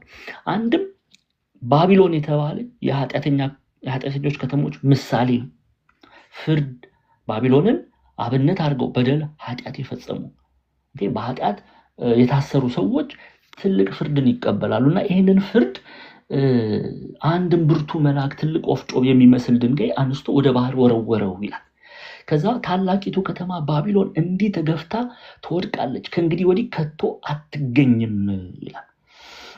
ከቶ አትገኝም ይላል። ይሄ ምን ማለት ነው የሚለውን አንዳንድ መምህራን ምን ብለው ያስቀምጣሉ? ድንጋይ ይላሉ የወፍጮ ድንጋይ በባህር ሰምጦ ፍለጋው እንዳይገኝ ባቢሎን በአውዱ በጠበቀው መልኩ ስንፈታው ባቢሎን ከዚህ በኋላ ዳግመኛ አትነሳም ማለት ነው ይላል። አንድም ኃጢአተኛ ሰው ኦኬ በክርስቶስ ኢየሱስ የሚያምኑትን የሚያሰናክል ሰው የወፍጮ ድንጋይ ወደ ባህር ስትጥሉት ፍለጋው እንደማይገኝ ሰምጦ እንደሚቀር ጥልቅ እንደሚወርድ ታናናሾች የሚያሰናክል በኃጢአት ውስጥ እንዲመላለሱ የሚያደርግ አንድ በደለኛ ሰው ከእግዚአብሔር ዘንድ ፍርድን ሲቀበል ወደ ጥልቁ ይሄዳል፣ ወደ ገሃነመ እሳት ይወርዳል። ፍለጋውም የወፍጮ ድንጋይ በባህር ተጥሎ ፍለጋው እንደማይገኝ አንድ በደለኛ አንድ ኃጢአተኛ ንስሐ ሳይገባ ወደ እግዚአብሔር ሳይመለስ ቢሞት ፍለጋው አይገኝም። ጥልቅ ወደ ተባለ ሐሳቢው መሲህ ሐሳቢው ነቢይ ዲያብሎስ ሰይጣን የተባለ ከሳሽ ፍርድን ወደሚቀበሉበት ወደሚጣሉበት ወደ ጥልቁ ይጣላል። ፍለጋው አይገኝም። ለምንድን ነው ይሄንን ጌታችን መድኃኒታችን ኢየሱስ ክርስቶስ ቢነግረን? ምን ያህል ትልቅ በደል እንደሆነ እንድናውቅ ነው፣ እንድንጠነቀቅ። ሰዎችን ማሰናከል ትልቅ ትልቅ ትልቅ ትልቅ በደል ከእግዚአብሔር ዘንድ ፍርድን እንደሚያስፈርድብን እንድናውቅ ነው። ለዛ ነው በማርቆስ ወንጌል ምዕራፍ 9 ላይ ቁጥር 42 ላይ በእኔም ከሚያምኑ ከነዚህ ከተናናሾች አንዱን የሚያሰናክል ሁሉ ትልቅ የወፍጮ ድንጋይ በአንገቱ ታስሮ ወደ ባህር ቢጣል ይሻለው ነበር የሚለው። ቁጥር 44 ላይ ስትመጡ እጅህ ብታሰናክል ቁረጣት፣ ሁለት እጅ ኖሮ ትላቸው ወደማይሞት እሳቱም ወደማይጠፋበት ወደ ገሃነም ወደማይጠፋ እሳት ከመሄድ ጉንድሽ ሆነህ ወደ ሕይወት መግባት ይሻልሃል። እጅህ አለ። ከዛ ደግሞ እግርህ ደግሞ ይላል። እግርህ ብታሰናክል ቁረጣት፣ ሁለት እግር ኖሮ ትላቸው ወደማይሞትበት እሳቱም ወደማይጠፋበት ወደ ገሃነም ወደማይጠፋ እሳት ከመጣል አንካሳ ሆነ ወደ ሕይወት መግባት ይሻልሃል። ዓይንህ ብታሰናክል አውጣት፣ ሁለት ዓይን ኖሮ ትላቸው ወደማይሞት እሳቱም ወደማይጠፋበት ወደ ገሃነም እሳት ከመጣል አንዲት ዓይን ኖራ ወደ እግዚአብሔር መንግስት መግባት ይሻላል አለ ጌታችን። እንግዲህ ምን ማለት ነው? መንፈሳዊ ትርጉሙ ምንድነው የሚለውን ሐሳብ እናያለን። ቅዱስ ዮሐንስ አፈወርቅን ኢትዮጵያ ሊቃውንትን ይዘን እንሄዳለን። እንግዲህ ቅዱስ ዮሐንስ አፈወርቅ ከማየታችን በፊት ያው አንድ አይነት ነው ሐሳቡ ከኢትዮጵያ ሊቃውንት ጋር አንድ አይነት ሐሳብ ነው ዮሐንስ አፈወርቅ በዚህ አውድ ላይ የሚናገረውና ምን ማለት ነው የሚለውን እንመልከት። እንግዲህ ቃል በቃል ልርሊ እችን ክፍል የማርቆስ ወንጌል ምዕራፍ 9 ቃል በቃል የተጠቀሙ አባቶች አሉ። በታሪክ ቅዱሳን አባቶቻችን አሉ ማየት ይቻላል። ለምሳሌ እንደ ስምዖን ጫማ ሰፊውን ማየት እንችላለን። አባ መርቲያኖስ ያሉ ቅዱሳንን መመልከት እንችላለን። ኦኬ ህዋሳቶቻቸው መሰናክል ምክንያት ቢሆኑባቸው በግልጥ ዓይናቸውን ያወጡ እጆቻቸውን አካሎቻቸው ህዋሳቶቻቸው ላይ ጉዳት ያደረሱ አሉ። ይሄ የቤተክርስቲያናችን ታሪክ ውስጥ ተጽፎ የተቀመጡ አሉ። ግን ቃል በቃል ይሄ ክፍል የመጽሐፍ ቅዱስ ክፍል ምን ነው የሚናገረው? ዓይን የተባለ ምንድን ነው? እጅ የተባለ ምንድን ነው? እግር የተባለ ምንድን ነው? እኛስ ለምሳሌ ዲያቆን ዛማኑኤል በዓይኑ መጥፎ ነገር ቢመለከት እንዲያው ዓይኑን ማውጣት አለበት ወይ? ወይ ደግሞ እጁ ክፋት ቢያደርግ እጁን መቁረጥ አለበት ወይ? ወይ ደግሞ እግሩ ወደ ኃጢአት መንገድ ቢመላለስ እግሩን መቁረጥ አለበት ወይ የሚለውን እንመለከታለን። እንግዲህ ኢትዮጵያውያን ሊቃውንት ይሄን ክፍል ሲያብራሩ ይሄንን ለመፈጸም ለሁሉ ሰው ይከብዳል። ምክንያቱም እንግዲህ አስቡት፣ በዚህ ዘመን ኃጢአት እንዲህ በሰፋበት ዘመን ሰው በዓይኑ በእጁም በህዋሳቶቹ በእግሮቹ በኃጢአት በሚያደርግበት ዘመን ይሄንን ቃል በቃል ፈጽም ብንለው ማን ነው ዓይን የሚኖረው? ሁላችንም ወይ እንዲያውም አንድ ዓይን አይደለም ሁለት ዓይን ነው። ዓይኖቻችን ባዶ ነው የሚሆኑት። እግር አይኖረንም፣ እጅ አይኖረንም። አስባችሁታል? እንዲያው ኃጢአት ባደረግን ቁጥር ለምሳሌ ምላስ አንድ ብንሳደብ ምላሳችንን ብንቆርጥ ጉድ ነው። እንግዲህ ምላሴ ያሳስቶኝ ነው ብለን ብንቆርጥ ወይም ደግሞ እግራችንን ተጠቅመን ወደ ኃጢአት መንደር ብንሮጥ ከዛ ደግሞ እጆቻችንን ተጠቅመን ኃጢአት ብናደርግ ሁላችንም ህዋሳቶቻችንን እናጣለን። መንፈሳዊ ትርጉሙ ግን ምንድነው? እና የቤተክርስቲያናችን ሊቃውንት ይህን ሲያስተምሩ በአንድምታችን ላይ ዓይን የተባለች ሚስት ናት ይላሉ። ዓይን የተባለች ሚስት ናት፣ እጅ የተባለ ልጆች፣ እግር የተባሉ ቤተሰቦች ናቸው ብሎ ያስቀምጣሉ። የቅርብ ወዳጆቻችን ኃጢአትን እንድናደርግ በደልን እንድንፈጽም ምክንያት ከሆኑ መተው ያስፈልጋል። አሁን እዚህ ጋር ነው እኔና እናንተ አሁን ማንስማማው ማለት ነው። ከሁላችሁ ጋር ማለትን ባልችልም ከአብዛኞቻችሁ ጋር እውነት ለመናገር በቃ ለባል ብላ ሚስት ሃይማኖቷን መትክድኳለች አይደል? በዚህ ዘመን አይታችኋል አይደል? የዛሬ ስንት ዓመት አብረውን መጽሐፍ ሲያጠኑ የነበሩ ዛሬ ላይ ወይ ለሚወዱት ለፍቅረኛቸው ሲሉ መስቀላቸውን አንገታቸው ላይ ያለው መስቀል ሲቆርጡ አላያችሁ? በጣም በሚያሳዝን ሁኔታ በጣም ብዙ አሉ። እውነትሽን ነው እህታችን ጥበብ፣ በጣም ብዙ አሉ ክርስቲያኖች። በነገራችን ላይ አሁን እንዲህ ስንናገር ኢትዮጵያውያን ሊቃውንት ብቻ ይህንን ሀሳብ የሚናገሩ ይመስላል። አይደለም። ዮሐንስ አፈወርቅም እዚህ ክፍል ላይ እየተናገረ ያለው ይላል ቅዱስ ዮሐንስ አፈወርቅ በህይወታችን በጣም ቅርብ የምንላቸው ሰዎች እናት ሊሆን ይችላል፣ አባት ሊሆን ይችላል፣ ልጆች ሊሆኑ ይችላል፣ ምንወዳቸው ምንሳሳላቸው ኃጢአት እንድናደርግ ቢጋብዙን እነሱን መተው ይገባል ይላል። ስለዚህ የኢትዮጵያን ሊቃውንት ዓይን የተባለች ሚስት ናት፣ እጅ የተባለ ልጆች፣ እግር የተባሉ ቤተሰቦች ናቸው። ይቀጥሉና ይሄንን መምህራኑ ሲያብራሩ ሚስት ያልሆነ ስራ ላሰራህ ብትል ፈቃዷን ምን በልባት አፍርስባት። ዛሬ በዚህ ዓለም የሚስትህን ፈቃድ ፈጽመህ ኖረ ኋላ ገሃነም ከምትገባ በዚህ ዓለም የሚስትህን ፈቃድ አፍርሰህ ኖረ ኋላ መንግስተ ሰማያት ብትገባ ይሻልሃልና። ይቀጥላሉ።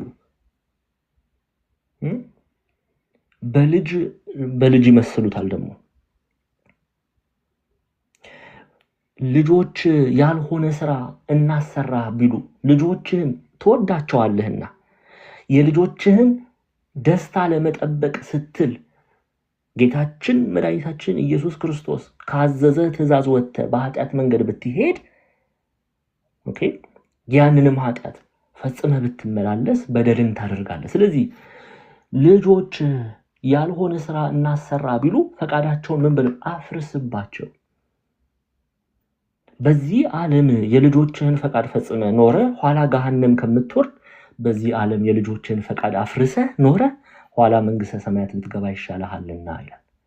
ከዛ ደግሞ ይቀጥልና እግር የተባሉ ቤተሰቦች ይላል። ቤተሰቦች፣ ወዳጆች የምታውቃቸው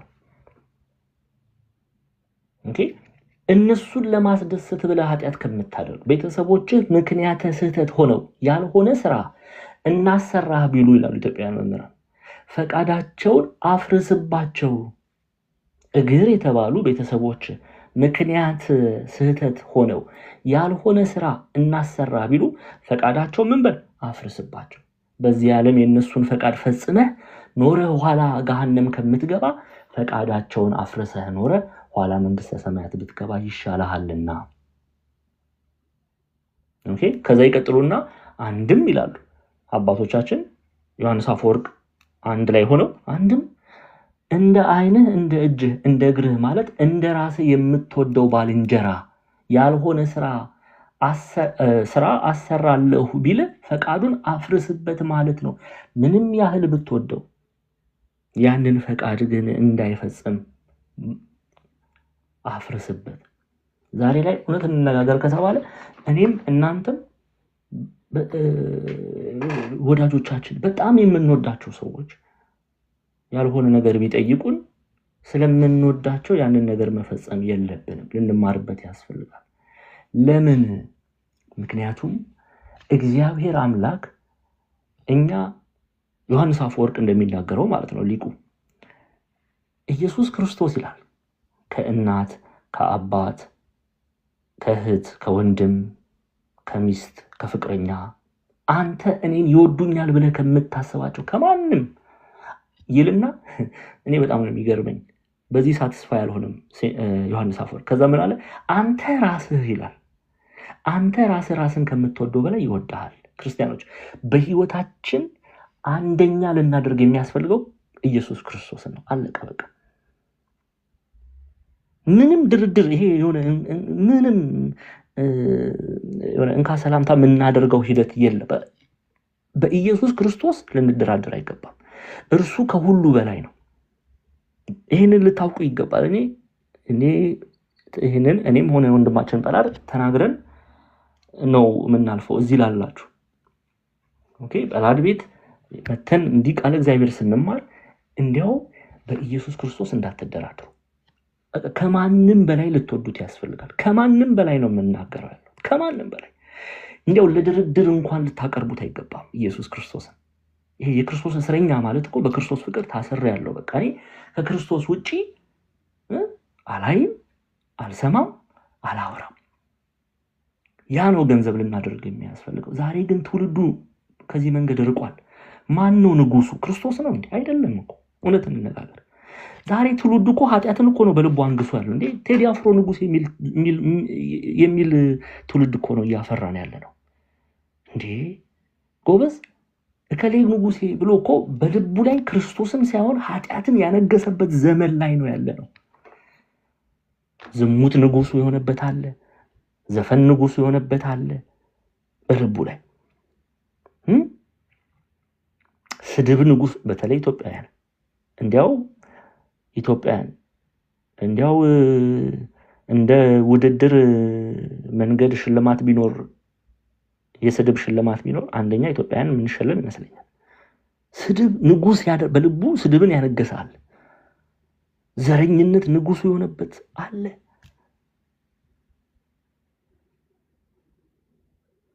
ከክርስቶስ ውጪ ማንንም ልንወድ አልተጠራንም። ምን ማለት ነው? አስበልጠን ማለት ነው። አትወደዱ፣ ሌሎችን አትወደዱ ማለት አይደለም። እንወዳለን፣ ሌሎችን እናፈቅር። ከክርስቶስ ኢየሱስ ውጪ አስበልጠን ግን ማንንም ልንወድ አልተጠራንም። ሰይፍ ቢመዘዝ ታስታውሳላችሁ አይደለ? ቀዳሚ ሰማዕት ከ12ቱ ሐዋርያት መካከል ቀዳሚ ሰማዕት ያዕቆብ ሐዋርያት ሥራ ምዕራፍ 12 ላይ ሰማዕትነትን ገንዘብ ሲያደርግ ሰማዕትነትን ሲቀበል የሄሮድስ ጩኸት፣ የሄሮድስ ጥርስ ማፏጨት አላስደነገጠውም። በክርስቶስ ላይ ያለውን እምነቱን እንዲጥል አላደረገውም። እንዲያውም ምዕራፍ 12 ቁጥር 2 ላይ ስትመጡ የዮሐንስ ወንድም ያዕቆብን በሰይፍ ገደሉ ይላል። አውሳቢዎስ ዘቂሳርያ የሚባል የቤተክርስቲያን ታሪክ ጸሐፊ አለና ምናልባት ትላንትና ራ ዮሐንስን ስትማሩ በተለይ በዚህ በሺህ ዘመን ላይ አንስተነዋል። አውሳቢዎስ ዘቂሳርያ የያዕቆብን ቀዳሚ ሰማዕት ከሐዋርያት ዘንድ ቀዳሚ ሰማዕት ያዕቆብ ታሪክን ያነሳና ያዕቆብ ሰማዕትነትን ሲቀበል የያዕቆብን ለክርስቶስ ያለውን ፍቅር ጽናት ተመልክተው ያዕቆብን ለመግደል ከተሰለፉት የሄሮድስ ወታደሮች መካከል በክርስቶስ ያመነ አለ ብሎ ይጽፋል። ድንቅ እኮ ነው። አያችሁ አይደል? ግብራችን ራሱ ወንጌልን ይሰብካል። ፍቅራችን ለክርስቶስ ያለን ፍቅራችን ሌሎችን ወደ ቤተክርስቲያን ያመጣል። እስጢፋኖስን ተመልከቱ። ሐዋርያት ሥራ ምዕራፍ 7 ላይ እንዴ ሊቀ ካህናቱ ይላል ሉቃስ። እኔ ይሄን ሲጽፍ እውነት ምን እያሰበ ነው የጻፈው ብዬ አስባለሁ። እውነት አስባችሁታል? በጣም የተወደደ ነው እስጢፋኖስ። ስለ እስጢፋኖስ ሲጽፍ ሐዋርያት ሥራ ምዕራፍ 7 ቁጥር 1 ላይ ሊቀ ካህናቱም ይህ ነገር እንዲህ ነውን አለው ይላል። ምን ማለት መሰላችሁ? የሐዋርያት ሥራ መጽሐፍ ጥናት አብረን ያጠናን ከዓመት ኦልሞስት ወደ ዓመት የሚጠጋ አይደለም ታስታውሱ ከሆነ ሊቀ ካህናቱ እኮ ክርስቲያኖች እንደው ዛሬ እችን ነገር ስሙ። እስጢፋኖስን እኮ በሸንጎ ፊት እየጠየቁት ያሉት ምን መሰላችሁ? ማቅለያ አለ ሆይ? ቅጣት ማቅለያ አለ ሆይ? የምታቀርበው ማቅለያ አለ ሆይ? ክስ ቀርቦብሃል፣ ክፉ አይሁዳውያን ከሰውሃል፣ እግዚአብሔርን ይሳደባል፣ ቤተ መቅደሱን ይሳደባል፣ የሙሴን ሕግ ይሽራል፣ ይሳደባል ብለው ክስ ቀርቦብሃል። ለዚህ ክስ የምታቀርበው ነገር ምን አለ ብለው ነው እየጠየቁት ያሉት እኮ። እኔና እናንተ ብንሆን ምንድን ነው የምንለው? እኔና እናንተ ብንሆን እንዲያው ልጆች አሉኝ፣ እናት አባት አለኝ፣ እንዲያው ማንን አስተዳድራለሁ? እኔ እስር ቤት ከገባው እንዲያው ባካችሁ እንዳትገድሉኝ ወይም ደግሞ ወደ ወይኒ ወደ እስር ቤት እንዳትጥሉኝ ነው አብዛኞቻችን የምንለው። እንኳን በክፉ አይሁዳውያን ፊት ቀርበን ፍቅር ይዞኛል ብለን እኮ ነው ክርስቶስን የምንክደው አብዛኞቻችን። ዋሻው እንዴ? አልዋሸውም። እስጢፋኖስ ግን መንፈስ ቅዱስ የሞላበት ሰው ነው። እውነተኛ ዲያቆን ነው። ራሱን ለክርስቶስ አሳልፎ የሰጠ። ታዲያ ሊቀ ካህናቱ የፍርድ ማቅለያ ሲጠይቀው ምንድን ነው ያደረገው እስጢፋኖስ? ነገረ ክርስቶስን ከዘመነ ብሉይ ጀግና አይደለ? በመጽሐፍ የበረታ ሰው ነው። ደግሞ በመጽሐፍ የበረታ ሰው ነው። ከዘመነ ብሉይ ከዘፍጥረት ጀምሮ ስለ አብርሃም እያነሳ ክርስቶስን ገለጠላቸው። ከዛስ በኋላ መጨረሻ ላይ ቁጥር 55 ላይ ስትመጡ ይህንም ቁጥር 54 ጀምራችሁ ስትመለከቱ ስለ ክርስቶስ ሲነግራቸው ይህንም በሰሙ ጊዜ በልባቸው በጣም ተቆጡ ብሎ ጥርሳቸውን አፋጩበት። መንፈስ ቅዱስን ተሞልቶ ወደ ሰማይ ትኩር ብሎ ሲመለከት የእግዚአብሔር ክብር ኢየሱስን በእግዚአብሔር ቀኝ ቆሞ አየና እነሆ ሰማያት ተከፍተው የሰው ልጅ በእግዚአብሔር ቀኝ ቆሞ አያለው አለ።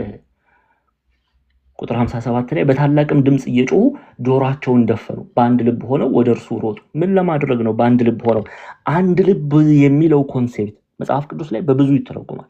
አንዱ ትርጉም በአንድ ዓላማ ሆነው በፍቅር ሆነው ይላል። በዚህ አውድ ግን ስንፈታው በአንድ ዓላማ አንድ ልብ። ዓላማቸው ምንድን ነው? እስጢፋኖስን በድንጋይ ደብድቦ ለመግደል። ስለዚህ በአንድ ልብ ሆነው ወደ እርሱ ሮጡ፣ ከከተማ ወደ ውጭ አውጥተው ወገሩት። ምስክሮችም ልብሳቸውን ሳኦል በሚሉት በአንድ ጎበዝ እግር አጠገብ አኖሩ። እስጢፋኖስ ጌታ ኢየሱስ ሆይ ነፍሴን ተቀበል ብሎ ሲጠራ ይወግሩት ነበረ። ተንበርክኮም ጌታ ሆይ ይህን ኃጢአት ብሎ በታላቅ ድምፅ ጮኸ። ይህንም ብሎ አንቀላፋ። ሳኦልም በእርሱ መገደል ተስማምቶ ነበረ ይላል። አያችኋል? እንዲህ ለእግዚአብሔር ቃል ሰማዕትነት መቀበል እንኳን ካለብን እንቀበላለን እንጂ በኃጢአት መንገድ አንመላለስም የሚል አንደበት እግዚአብሔር ይፈልጋል። ይህንን እግዚአብሔር ይፈልጋል። ለዚህ ነው የማርቆስ ወንጌል ምዕራፍ 9 ላይ እጅ፣ እግር፣ ዓይን ብታሰናክል ቁረጣት፣ ብታሰናክል ቁረጣት፣ ብታሰናክል አውጣት የሚለው። ኦኬ። ከክፉ ባልንጀርነት መራቅ ያስፈልጋል። አንተ ዲያቆን ዛማኑኤል እንዲያው እኔ ክርስቶስን ቢል እንዲያው እኔ እንደዚህማ አላደርግም እንዴ እናቴ እና አባቴ ወንድሞችን እወዳለሁ ትቼማ አልወጣም የምትሉት ከሆነ ደግሞ ሐዋርያው ቅዱስ ጳውሎስ በአንደኛ ቆሮንቶስ ምዕራፍ 15 ላይ እንዲህ ብሎ ይገልጥልናል። ስሙ። አንደኛ ቆሮንቶስ ምዕራፍ 15 ቁጥር 3 እንዲህ ይላል።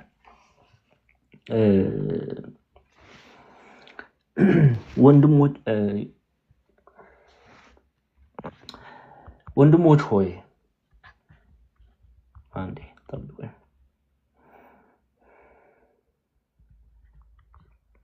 ከቁጥር 15 ከአንድ ጀምሬ ላንብበውና ሐሳቡን እንድትይዙ። ወንድሞች ሆይ የሰበኩላችሁ ደግሞም የተቀበላችሁት በእርሱም ደግሞ የቆማችሁበትን በእርሱም ደግሞ የምትድኑበትን ወንጌል አሳስባችኋለሁ። በከንቱ ካላመናችሁ በቀር ብታስቡበት በምን ቃል እንደሰበኳችሁ አሳስባችኋለሁ። እኔ ደግሞ የተቀበልኩትን ከሁሉ በፊት አሳልፌ የሰጠኋችሁ እንዲህ ብዬ መጽሐፍ እንደሚል ክርስቶስ ስለ ኃጢአታችን ሞተ ተቀበረም፣ መጽሐፍም እንደሚል በ3 ቀን ተነሳ፣ ለኬፋም ታየ እያለ ይዘረዝራል። ኦኬ። ከዛ ደግሞም ክርስቶስ እንዲህ ካለ በኋላ ይህን ስለ ክርስቶስ ትንሣኤ ከተናገረ በኋላ ሞት በሰው በኩል ስለመጣ ቁጥር 21 ትመጡልኛላችሁ። ሞት በሰው በኩል ስለመጣ ትንሣኤ ሙታን በሰው በኩል ሆኗልና ሁሉ በአዳም እንደሚሞቱ እንዲሁ ሁሉ በክርስቶስ ደግሞ ሕያዋን ይሆናሉ። ነገር ግን እያንዳንዱ በራሱ ተራ ይሆናል። ክርስቶስ እንደ በኩራት ነው፣ በኋላም በመምጣቱ ለክርስቶስ የሆኑት ናቸው። በኋላም መንግስቱ ለእግዚአብሔር ለአባቱ አሳልፎ በሰጠ ጊዜ አለቅነትና ሁሉም ስልጣንን ሁሉ ኃይልን በሻረ ጊዜ ፍጻሜ ይሆናል። ጠላቶቹን ሁሉ ከእግሩ በታች እስኪያደርግ ድረስ ሊነግስ ይገባዋል። የኋለኛው ጠላት የሚሻረው ሞት ነው። ሁሉ ከእግሩ በታች አስገዝቷል። ነገር ግን ሁሉ ተገዝቷል ሲል ሁሉን አስገዛ በቀር መሆን ግልጥ ነው። ሁሉ ከተገዛለት በኋላ ግን እግዚአብሔር ሁሉ በሁሉ ይሆን ዘንድ በዚያ ጊዜ ልጁ ራሱ ደግሞ ሁሉን ላስገዛለት ይገዛል። እንዲያማ ካልሆነ ስለ ሙታን የሚጠመቁ ምን ያደርጋሉ? ሙታንስ ከቶ የማይነሱ ከሆነ ስለ እነርሱ የሚጠመቁ ስለምንድን ነው? እኛስ ዘውትር በሚያስፈራ ኑሮ የምንኖር ስለምንድን ነው? በጌታችን በኢየሱስ ክርስቶስ ባለኝ በእናንተ ትምክህት እየማልኩ ወንድሞች ዕለት ዕለት እሞታለሁ። እንደ ሰው በኤፌሶን ከአውሬ ጋር ከታገልኩ ሙታንስ የማይነሱ ከሆነ ምን ይጠቅመኛል? ነገር ግን እንሞታለን፣ እንብላም እንጠጣም፣ አትሳቱ። ስሙ በደንብ እንደ ሰው በኤፌሶን ካውሬ ጋር ከታገልኩ ሙታንስ የማይነሱ ከሆነ ምን ይጠቅመኛል?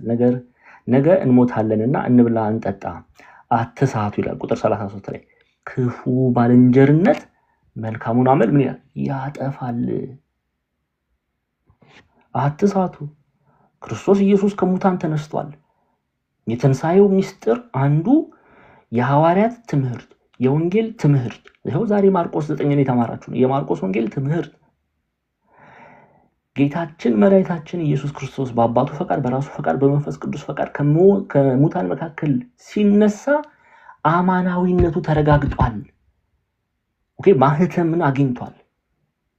ስለዚህ በኃጢአት መንገድ ሙታን አይነሱም፣ ትንሣኤ ሙታን የለም ብለን ስንበላ ስንጠጣ በኃጢአት ስንመላለስ በዛ አይነት መንገድ ልንመላለስ አይገባም። ክርስቶስ ትንሣኤያችን ክርስቶስ ተነስቷል። ይሄ ምንን ያስረግጣል? ትንሣኤ ሙታን እንዳለ። ስለዚህ አትሳቱ። ክፉ ባልንጀርነት፣ ክፉ ወዳጅነት መልካሙን አመል ምን ይላል?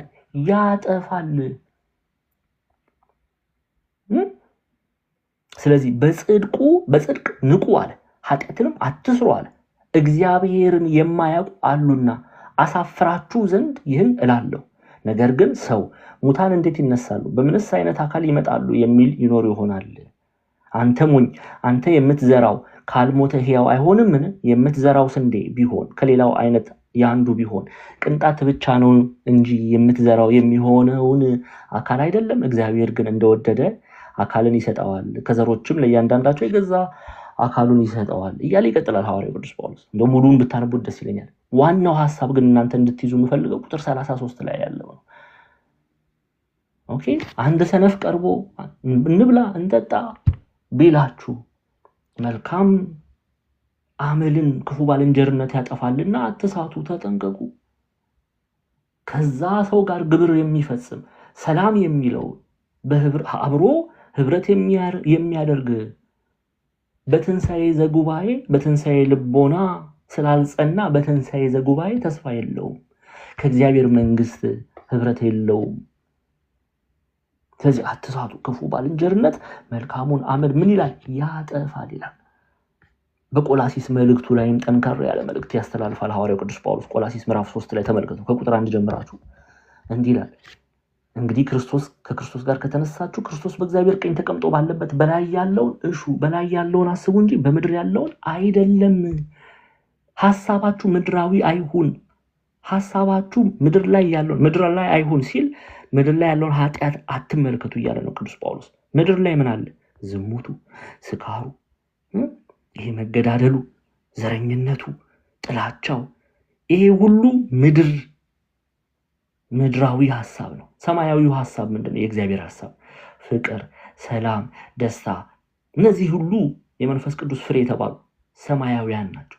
ያንን አስቡ ካለ በኋላ ሞታችኋል፣ ህይወታችሁም በእግዚአብሔር ከክርስቶስ ጋር ተሰውሯልና ህይወታችሁ የሆነ ክርስቶስ በሚገለጥበት ጊዜ በዚያን ጊዜ እናንተ ደግሞ ከእርሱ ጋር በክብር ትገለጣላችሁ። እንግዲህ በምድር ያሉትን ብልቶቻችሁን ግደሉ አለ። ምን ማለት ነው? በምድር ያሉ ብልቶቻችሁን ግደሉ ሲል ህዋሳቶቻችሁን እንዲያው ቀደም እንዳየ ነው እየቆረጣችሁ ምናምን ሂዱ የሚል ሐሳብ መመልከት የለብንም። መንፈሳዊ ትርጉም አለው። እንግዲህ በምድር ያሉትን ብልቶቻችሁን ግደሉ፣ እነዚህም ዝሙት፣ ርኩሰት፣ ፍትወት፣ ክፉ ምኞት፣ ጣዖትን ማምለክ፣ የሆነ መጎምጀት ነው ማለት ተዉ ማለት ነው። ኦኬ፣ ታስታውሳላችሁ ቅዱስ ዮሐንስ አፈወርቅ ታላቁ ተአምር ባንተ ይፈጸም ዘንድ the greatest miracle ባንተ ይፈጸም ዘንድ የምትናፍቅ ከሆነ በሌብነት የሰለለን እጅህን በምጽዋት አለምልመው፣ ወደ ጭፈራ ቤት ወደ ኃጢአት የሚሮጠውን እግርህን ወደ ቤተክርስቲያን መልሰው፣ በዘፈን የደነቆረ ጆሮህን በዝማሬ አለምልመው ይላል። ዛሬ የለም በቃ። ዛሬ ግን ብዙዎቻችን ለምንወደው ዘፋኝ ብለን እግዚአብሔርን የካድን ይሁዳን ገንዘብ ያደረግን ብዙ ሰዎች አለን። እዚህ ልንጠነቀቅ ያስፈልጋል ጎበዞች። ወደድንም ጠላንም የአበው ትምህርት ይሄ ነው። አልሰማም ዲያቆን ዛማኑኤል ካልሽ ወይም ካልክ ደግሞ እኔም ጠላዴም ከደማችሁ ንጹህ ነን ብለን እንታጠባለን። እሺ እንቀጥል። ሁለት ምዕራፍ ነው የቀረኝ፣ እሷን ቶሎ እናይና እንጨርሳለን። እሺ የመጨረሻው ማርቆስ ከ49 ጀምሮ ያለውን እናያለን። ማርቆስ ወንጌል ምዕራፍ 9 49 ጀምራችሁ እስከ 50 ያለውን ማለት ነው። እንዲህ ይላል፣ ሰው ሁሉ በእሳት ይቀመማልና መስዋዕትም ሁሉ በጨው ይቀመማል። ጨው መልካም ነው፣ ጨው ግን አልጫ ቢሆን በምን ታጣፍጡታላችሁ? በነፍሳችሁ ጨው ይኑርባችሁ፣ እርስ በርሳችሁም ተስማሙ ይላል። ሰው ሁሉ በእሳት ይቀመማልና መስዋዕትም ሁሉ በጨው ይቀመማል አለ። ምን እያለ ነው ጌታችን መድኃኒታችን ኢየሱስ ክርስቶስ? በእሳት መቀመም ማለት ይላሉ አበው፣ በእሳት መቀመም ማለት ክርስቲያኖች የክርስቲያን ሃይማኖቱና ምግባሩ እውነትነቱ ይታወቅ ዘንድ መፈተን አለበት። እሳት አሁን ለምሳሌ ወርቅን ብትመለከቱ ወርቅ ነው የምንለው በምን ሲያልፍ ነው? በውሃ ሲያልፍ ነው? ወርቅን ወርቅ መያዝ በእሳት አይደለ? በእሳት አልፎ አንድ ወርቅ ሆኖ ይወጣ ወይስ ይላሉ አበው እንደ እንጨት ከስሞ ይቀር እንደሆነ የሚፈተንበት ፈተና በእሳት ይመሰላል። ሰው ሁሉ በእሳት ይቀመማልና ይላል። በክርስትና መፈተን አለ። እንዲያው አንዳንድ ሰዎች ክርስቲያን ሲሆኑ በቃ ሁሉ ነገር የተመቻቸ ይመስላቸዋል። ኖ ፈተና አለ። አይታችኋል አይደል እንዴ? ሐዋርያት በሰሜን በደቡብ በምስራቅ በምዕራብ ወንጌልን ለማስተማር ሲወጡ ነገር ሁሉ ተመቻችቷል እንዴ? አረ ከክፉ አይሁዳውያን ከስራ ፈቶች ከአሕዛብ ዘንድ ብዙ ፈተና ደርሶባቸዋል። ግን እምነታቸውን ሲጥሉ አልተመለከታቸው፣ እምነታቸውን ሲተዉ አልተመለከታቸው። በእሳት ውስጥ ጸንተው የእግዚአብሔር ፈቃድ ይበልጣል ሰይፍን ሳይፈሩ የነገስታትን ድምፅ ማሰማት ሳይፈሩ ለእግዚአብሔር ተገዝተው ኖረዋል። ለእግዚአብሔር ተገዝተው ያንን ነው እየተናገረ ያለው። በእሳት ውስጥ በፈተና ውስጥ አልፈን ጸንተን መገኘት መቻል አለብን። ሐዋርያው ቅዱስ ጳውሎስ በኢጣሊያ ሮም ለምትገኘው ቤተክርስቲያን ይህንን እውነት ነው የሚነግራቸው። ከጌታ የተማሩ እውነት ነው የሚገልጸው። ሮሜ ምዕራፍ 8 ቁጥር 35 ጀምራችሁ ብትመለከቱ ችግሩ እኛ 34 ላይ ደርሰን ከዛ በኋላ ያሉትን 5 ቁጥሮች አናነብም። እንዲህ ግን ይላል፣ ተመልከቱ በቁጥር 35 ከክርስቶስ ፍቅር ማን ይለየናል? ምን ፈተሻለን? ጎበዝ ዝም ብዬ አምናለሁ እንደው ጌታዬ ስርዓት ፈተና አለ። ይሄን ቅዱስ ጳውሎስ ከክርስቶስ ፍቅር ማን ይለየናል አለ። በነገራችን ላይ በኢጣሊያ ሮም ያለችው ቤተክርስቲያን አይሁዳውያን ብቻ አይደለም ያሉባት፣ አሕዛብም ጭምር አሉባት። አስቀድሞ እንዲህ ብሎ ይነግራቸዋል ጳውሎስ። እንግዲህ ከክርስቶስ ፍቅር ማን ይለየናል? መከራ ወይስ ጭንቀት ወይስ ስደት ወይስ ራብ ወይስ ራቁትነት ወይስ ፍርሃት ወይስ ሰይፍ ነውን? ስላንተ ቀኑን ሁሉ እንገደላለን፣ እንደሚታረዱ በጎች ተቆጠርን ተብሎ እንደተጻፈ ነው። በዚህ ሁሉ ግን በወደደን በእርሱ ከአሸናፊዎች እንበልጣለን። ሞት ቢሆን ሕይወትም ቢሆን መላእክትም ቢሆን ግዛትም ቢሆን ያለውም ቢሆን የሚመጣውም ቢሆን ኃይላትም ቢሆኑ ከፍታም ቢሆን ዝቅታም ቢሆን ልዩ ፍጥረትም ቢሆን በክርስቶስ ኢየሱስ በጌታችን ካለ ከእግዚአብሔር ፍቅር ሊለየኝ እንዳይችል ተረድቻለሁ አለ ቅዱስ ጳውሎስ። አሁን ወደ ማርቆስ ወንጌል ምዕራፍ 9 አውድ እናምጣው። ጓደኛ ቢሆን እናት ብትሆን እህት ብትሆን ምንወዳቸው ሰዎች ቢሆኑ የትዳር አጋራችን ቢሆን ማንም ከክርስቶስ ኢየሱስ ፍቅር ሐዋርያው ቅዱስ ጳውሎስ እንዳለ ሊለየኝ እንዳይችል ተረድቻለሁ ማለት መቻል አለብን። እነዚህ ፈተና ሆነው በፊቴ ቢቆሙ ከክርስቶስ ፍቅር ማንም አይለየኝም። አሁን በዚህ ዘመን ማን ነው እንዲህ ብሎ ሊናገር? በእውነት ነው የምላችሁ፣ በአንደበት አይደለም። አረ በአንደበት እኔና እናንተም እንችላለን። በእውነት ግን ከልብ ማን ነው እንዲህ ባለ ቃል ሊቆም የሚችለው? አለ? ዛሬ ላይ ሴፍ ቢመዘዝብን ስንቶቻችን የሆን ክርስቶስን ምንክደው? አረ የምን ሴፍ! ዛሬ ላይ የምንወዳቸው የትዳር አጋሮች ብለን የምንመለከታቸው እንደው ቀለል እናደርግላቸው። በማለዳ ቤተክርስቲያን ወይም ደግሞ እግዚአብሔር የሚወደውን ነገር ቢከለክሉን ስለምንወዳቸው እኔ ምን ፈጸመ ብዙ ሰዎች አሉ፣ እኔ ምን ጨምሮ ማለት ነው። ይሄ ሊሆን አይገባም። ከክርስቶስ ፍቅር ማንም ሊለየን አይገባም። አለ አይደለ? ሰንበት ትምህርት የሆነ መዝሙር አለ፣ ከክርስቶስ ፍቅር የሚለየኝ ማለት ነው መከራ። እናንተ ቀጥሉበት። ኦኬ። ማንም ሊለየን እንደማይችል ፈተና ቢሆን ማንም ሊለየን እንደማይችል በእሳት ተፈትነን በእምነት ጸንተን ልንቆም እንደሚገባ ጌታችን መድኃኒታችን ኢየሱስ ክርስቶስ ሰው ሁሉ በእሳት ይቀመማልና ይላል። ከዛ መስዋዕት ሁሉ በጨው ይቀመማል ደግሞ ይላል። ለምንድን ነው ይሄንን ምሳሌ ያነሳው? ኦኬ። ይሄንን እንግዲህ በብሉይ ጊዜ መስዋዕት፣ በኦሪት ጊዜ መስዋዕት በጨው መስዋዕቱን በጨው ይቀመሙ ነበር። ስለዚህ መስዋዕቱ ሁሉ በጨው ይቀመማል አለ ይላሉ አበው። ጨው ምግብ ሳይበላሽ ለማቆየት ለምግባችን ጣዕም ለመስጠት ያገለግላል። ሐዋርያት የዓለም ጨው ሆነው የእግዚአብሔርን ኪዳን አጽንተው ጠብቀው ለመረረው ዓለም ጣዕም የሚሰጡ ሆነዋልና ጨው ተሰኝተዋል። ኦኬ። ስለዚህ መልካም መስዋዕት በዘመነ ብሉይ መስዋዕቱን በጨው ይቀመሙ ነበረ። በዘመነ ሐዲስ እኔና እናንተ ራሳችንን ለእግዚአብሔር መልካም መስዋዕት አድርገን በእሳት ሰው ሁሉ በእሳት ይቀመማል። በእሳት ተፈትነን ለእግዚአብሔር የሚወደውን ፍሬ ለመንፈስ ቅዱስ የሚወደውን ፍሬ ልናቀርብ ይገባል። በዘመነ ብሉይ መስዋዕት ከማቅረባቸው በፊት ሁሉም መስዋዕት በኦሪት በጨው ይቀመሙ ነበር። በዘመነ ሐዲስ ደግሞ እኛ በእሳት ተፈትነን ጸንተን የምናቀርበው የአዲስ ኪዳን መስዋዕት እግዚአብሔር አምላክ የሚወደው ራሳችንን መንፈሳዊ ፍሬ አፍርተን የሚጣፍጠውን እግዚአብሔር ከኛ የሚፈልገውን ፍሬ ልናቀርብ ያስፈልጋል። እነዚህ ደግሞ ምንድን ናቸው? ፍቅር፣ ትህትና፣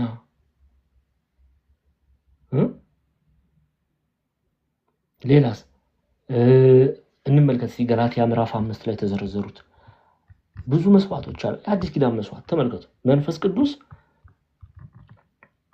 የመንፈስ ቅዱስ ፍሬ ይለዋል ሐዋርያው ቅዱስ ጳውሎስ። ምን ማለት ነው? መንፈስ ቅዱስ ከኛ የሚፈልገው ፍሬ ማለት ነው። አንድ ሰው መንፈስ ቅዱስ ያደረበት ሰው በእውነት የሚያፈራው ፍሬ፣ አማናዊቷ ቤተክርስቲያን የምታፈራው ፍሬ፣ እነዚህ ምንድን ናቸው? ይኸው የመንፈስ ፍሬ ግን ፍቅር፣ ደስታ፣ ሰላም፣ ትዕግስት፣ ቸርነት፣ በጎነት፣ እምነት፣ የዋህ ራስን መግዛት ነው። እነዚህ መልካም የተባሉት ፍሬ አፍርተን ጌታችን መድኃኒታችን የሚወደውን መስዋዕት ልናቀርብ ያስፈልጋል። ለዚህ ነው ቅዱስ ጳውሎስ እንደዚህ ያሉትን የሚከለክል ሕግ የለም ካለ በኋላ የክርስቶስ ኢየሱስ የሆኑት ስጋን ከክፉ መሻቱና ከምኞቱ ጋር ሰቀሉ ይላል። እኔ እኮ እችን ጥቅስ ብዙ ሰው ነው የሚፈራት። በተለይ ቁጥር 24 ላይ ይዘላታል መሰለኝ። የሆነ ህፃናት እያልን ጰላዲ እያሉ ነው ለክለክቾ የምንጫወት ታስታውሳለህ? እንደዚህ ከዛ እንዘላለን የሆነ ሰዓት ላይ እና እኔ ገላትያ ምዕራፍ 5 ላይ ቁጥር 24 ላይ ሰው ሲደርስ ዘሎ የሚያልፍ ነው የሚመስለኝ። በጣም ነው እኮ የሚያስደነግጠው። እኔ አላልኩ፣ ሂዱና ጳውሎስን ጠይቁ። እንዴ የክርስቶስ ኢየሱስ የሆኑት አለ ስጋን ከክፉ መሻቱና ከምኞቱ ጋር ሰቀሉ አለ። በቃ ይሄ እኮ ድርድር ላይ የምናቀርበው እኮ አይደለም። በቃ ክርስቶስን መስለን ልንመላለስ ተጠርተናል። ስለዚህ በዘመነ ብሉይ መስዋዕት ከማቅረባቸው በፊት በጨው እንደሚቀምሙ በሐዲስ ኪዳን በእሳት ተፈትነን በመከራ ተፈትነን በሃይማኖት ጸንተን፣ ሃይማኖት እምነት አንድ ነው፣ ጸንተን መንፈስ ቅዱስ ፍሬ እግዚአብሔር አምላክ የሚወደውን ፍሬ ልናፈራ ያስፈልጋል። እነዚህም ፍቅር፣ ደስታ፣ ሰላም፣ ትዕግስት፣ በጎነት፣ በቃ የእግዚአብሔርን ቃል መጠበቅ ማለት ያንን መስዋዕት እግዚአብሔር ከኛ ይፈልጋል። እንዲህ የማያደርጉት አለ ቅዱስ ጳውሎስ የክርስቶስ አይደሉም ብሎ ዘጋ። ምንም ሽሩሩ ምናምን ብሎ ነገር የለም። በቃ የክርስቶስ አይደሉም።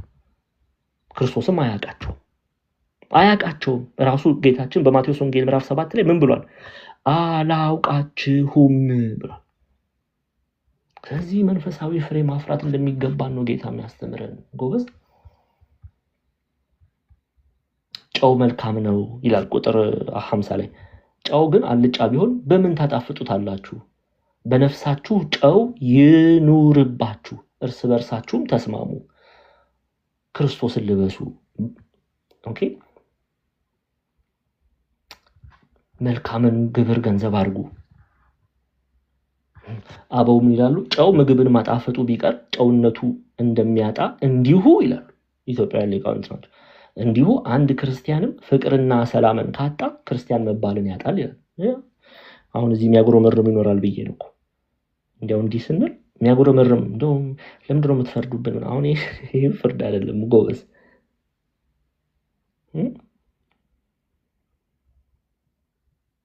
የእግዚአብሔር ቃል ነው እየተናገርን ያለ ነው። ሰው ጨው መሆን ካልቻለ የክርስቶስ አይደለም። ክርስቲያን ጨው መሆን ካልቻለ ጨው ምግብን ማጣፈጡ ቢቀር ጨውነቱ እንደሚያጣ እንዲሁ አንድ ክርስቲያንም ፍቅርንና ሰላምን ካጣ ክርስቲያን መባልን ያጣል። ክርስቶስ አለ፣ ጳውሎስ አለ፣ ኢትዮጵያውያን ሊቃውንት አሉ። ይሄ ነው የቤተክርስቲያን እውነት። እህቶች እንዲያው ለበዓል አሁን የትንሣኤ በዓል አይደለ? አሁን ዳግማዊ ትንሣኤም አለ። ዶሮ ትሰራላችሁ፣ ባለሙያ ናችሁ ብዬ ነው። አሜን። ያው ዘንድሮ ሴቶቹ የድሮ እናቶቻችን ጎበዝ ባለሙያዎች ናቸው። ዘንድሮ ሴቶች እንዲያው ሁሉን ማለት ባልችልም አንዳንዶቹ እኔ ጥፍሬ ይበላሽብኛል ምን አይሰሩም። ሙያም አቲክ ወንዶች ሳይበልጡ አይቀርም። አንዳንዶቹ ጋር ነው ያልኩት ደግሞ ኦሆ እህቶች። ኤኒዌይስ ወጥ ብትሰሩ እና የከተታችሁት ጨው ባያሰማ ምንድን ነው የምታደርጉት? ከእንደገና ሌላ ጨው ተጨምሩበታል። እንዲያሰማ ጨው ታደርጉበታላችሁ። ግን የምታደርጉት ጨው ምንም የማያሰማ ከሆነ ሌላ ወጥ ሌላ ነገር ነው የምትሰሩት አይደለ? ወይም ደግሞ ጨውን ትጥሉታላችሁ። ይሄ ምን ማይረባ ጨው ነው የምትሉት ማለት ነው። ኤኒዌይስ ለዛ ነው ኢትዮጵያ ሊቃውንት ጨው ምግብን ማጣፈጡ ቢቀር ጨውነቱን እንደሚያጣ እንዲሁ አንድም ክርስቲያን ፍቅርና ሰላም ካጣ ክርስቲያን መባልን ያጣል። ስለዚህ በጨው የተመሰለ ክርስቶስ የሚወደው መልካምን ግብርን ገንዘብ ማድረግ አለብን። ልንጣፍጠው ያስፈልጋል። እግዚአብሔር አምላክ እንዲያው ከአንደበታችን ላይ እንዲያው ተቀምሰን ምንጣፍጥ መሆን መቻል አለብን። ይሄ ደግሞ ሊትራሊ እንዳትወስዱት። እንደው አንደበት ውስጥ ጌታችን መድኃኒታችን ኢየሱስ ክርስቶስ ምግብ እንደሚበላ አድርገን እንደዛ አድርገን እንዳናስብ። ይሄ ከምግብ ጋር ያለውን ሂደት ምሳሌያዊ አነጋገር ነው። አለ አይደለ? የማይጣፍጥ ምግብ ከአንደበታችን አውጥተን እንደምንተፋ እኛም እንዳንጣል በእግዚአብሔር የተወደደውን ጣዕም ያለውን መስዋዕት ልናቀርብ ያስፈልጋል። ምናልባት ይሄንን ሐሳብ በደንብ አድርጎ ሊያብራራ የሚችለው አንድ የመጽሐፍ ቅዱስ ክፍል አሳያችሁ። ለምሳሌ ዮሐንስ ወንጌል ምዕራፍ 3 ላይ ራዕይ ዮሐንስ ምዕራፍ 3 ቁጥር 16 ላይ እናንተ ቤት ገብታችሁ አንብቡት። እንዲሁ ለብ ስላልክ በራድም ወይም ትኩስም ስላልሆንክ ከአፌ ልተፋ ነው ይላል። ክርስቶስ እኮ ነው እንደሚናገረው። ሎዶቅያ ታናሿ እስያ ላይ ታናሿ ኤዥያ which is Turkey today ቱርክ ማለት ነው። በዛ ላይ ያለች ከተማ ናት። ለሰባቱ አብያተ ክርስቲያናት መልእክት ደብዳቤ ሲጽፍ ጌታችን መድኃኒታችን ኢየሱስ ክርስቶስ በሎዶቅያ ወዳለው ወደ ቤተክርስቲያን መልአክ እንዲህ ብለህ ጻፍ አለው ቅዱስ ዮሐንስ። ኦኬ አበው ቅዱስ ዮሐንስ የወንጌላዊ ራዕይ ዮሐንስ እንደጻፈ ይናገራሉ። አንዳንዶች ደግሞ ፕሮክሮስ ደቀ መዝሙሩ የሚሉም አሉ በሊቃውንት ዘንድ። ኤኒዌይስ በሎዶቅያ ወዳለው ወደ ቤተክርስቲያን መልአክ እንዲህ ብለህ ጻፍ፣ አሜን የሆነው የታመነው እውነተኛ ምስክር በእግዚአብሔር ፍጥረት መጀመሪያ የነበረው እንዲህ ይላል። ኦኬ ከፍጥረታት ቀድሞ የነበረው አልፋና ኦሜጋ እንዲህ ይላል። ምንድነው የሚለው? በራድ ወይም ትኩስ እንዳይደለ ስራህን አውቃለሁ። በራድ ወይም ትኩስ ብትሆን መልካም በሆነ ነበር። እንዲሁ ለብ ስላልክ በራድ ወይም ትኩስ ስላልሆን ከአፌ ልተፋ ነው። ክርስቶስ እኮ ነው የሚናገረው ጎበዝ። ታዲያኛ እንደው ከአፌ ልተፋችሁ ነው እስከምንባል መጠበቅ አለብን እንዴ? የመዳን ቀን መቼ ነው? ዛሬ። መልካሙን መስዋዕት ለእግዚአብሔር እንድናቀርብ ቤተክርስቲያን ታስተምራለች። ሐዋርያው ቅዱስ ጳውሎስም በሮሚ መልእክቱ ላይ ሮሚ ምዕራፍ 12 ኦኬ የሮሜ መጽሐፍ ቅዱስ ጥናት ስናጠና ይህን ክፍል በስፋት አይተናል። ጎበዞች ሮሜ ምዕራፍ 12 ላይ ግን ገብታችሁ ብትመጡ ሐዋርያው ቅዱስ ጳውሎስ እንዲህ ይላል። ከምዕራፍ 12 ከቁጥር 1 ጀምራችሁ እንግዲህ ወንድሞች ሆይ ሰውነታችሁ እግዚአብሔር ደስ የሚያሰኝና ሕያው ቅዱስም መስዋዕት አድርጋችሁ ታቀርቡ ዘንድ በእግዚአብሔር ርኅራኄ እለምናችኋለሁ። እርሱ ለአእምሮ የሚመች አገልግሎት ነው። አሁን ይሄ ፕሊድ እያደረገ ነው። ሴምፖ እየለመነ ነው። ለእግዚአብሔር በጎ የሆነውን መስዋዕት ተላበሱ፣ ለእግዚአብሔር የሚወደውን መስዋዕት ገንዘብ አድርጉ እያለ ነው እና ቁጥር 2 ላይ ስትመጡ የእግዚአብሔር ፈቃድ አለ እርሱም በጎና ደስ የሚያሰኝ ፍጹምም የሆነው ነገር ምን እንደሆነ ፈትናችሁ ታውቁ ዘንድ በልባችሁ መታደስ ተለወጡ እንጂ ይህንን ዓለም አትምሰሉ ይላል። ምን ማለት ነው? ይህን ዓለም በዚህ ዓለም ያለውን ኃጢአት አትምሰሉ እያለ ነው። በዚህ ዓለም ላይ ዘረኝነቱ አለ፣ በዚህ ዓለም ላይ ዝሙት አለ፣ በዚህ ዓለም ላይ ስካር አለ፣ በዚህ ዓለም ላይ ድርቦ አለ፣ በዚህ ዓለም ላይ መጠላቱ አለ። ይሄን አትምሰሉ። ክርስቲያኖች በጨው የተመሰለው ለዚህ እኮ ነው። ሰው እናንተ ግን ዘማሬ በቀኝ እነሱ በግራ፣ እነሱ ወደ ዝሙት አልጋ ቢሄዱ እናንተ ወደ ድንግልና አልጋ፣ እነሱ አዲስ ዘፈን ተለቀቀ ብለው ቢያውጁ እናንተ የማርቆስ ወንጌል ነው ተማሩ ብላችሁ ማስታወቂያ መስራት ማለት ነው። ክርስትና መለየት ነው፣ መምሰል አይደለም። መለየት ከምንድን ነው የምንለየው? ከኃጢአት መለየት፣ ከዚህ ዓለም መለየት፣ ከዓለማውያን መለየት፣ ክርስቶስን መምሰል። ሰዎች እኛን ሲያዩ ክርስቶስን ማየት መቻል አለባቸው። ኦኬ ለዚህ ነው የእግዚአብሔር ፈቃድ እርሱም በጎና ደስ የሚያሰኝ ፍጹምም የሆነው ነገር ምን እንደሆነ ፈትናችሁ ታውቁ ዘንድ በልባችሁ መታደስ ተለወጡ እንጂ ይህንን አትምሰሉ ይላል ቅዱስ ጳውሎስ። ሁለት ነገር ይዘን መሮጥ አንችልም። አንዱን መምረጥ አለብን። ለአንዱ መገዛት መቻል አለብን።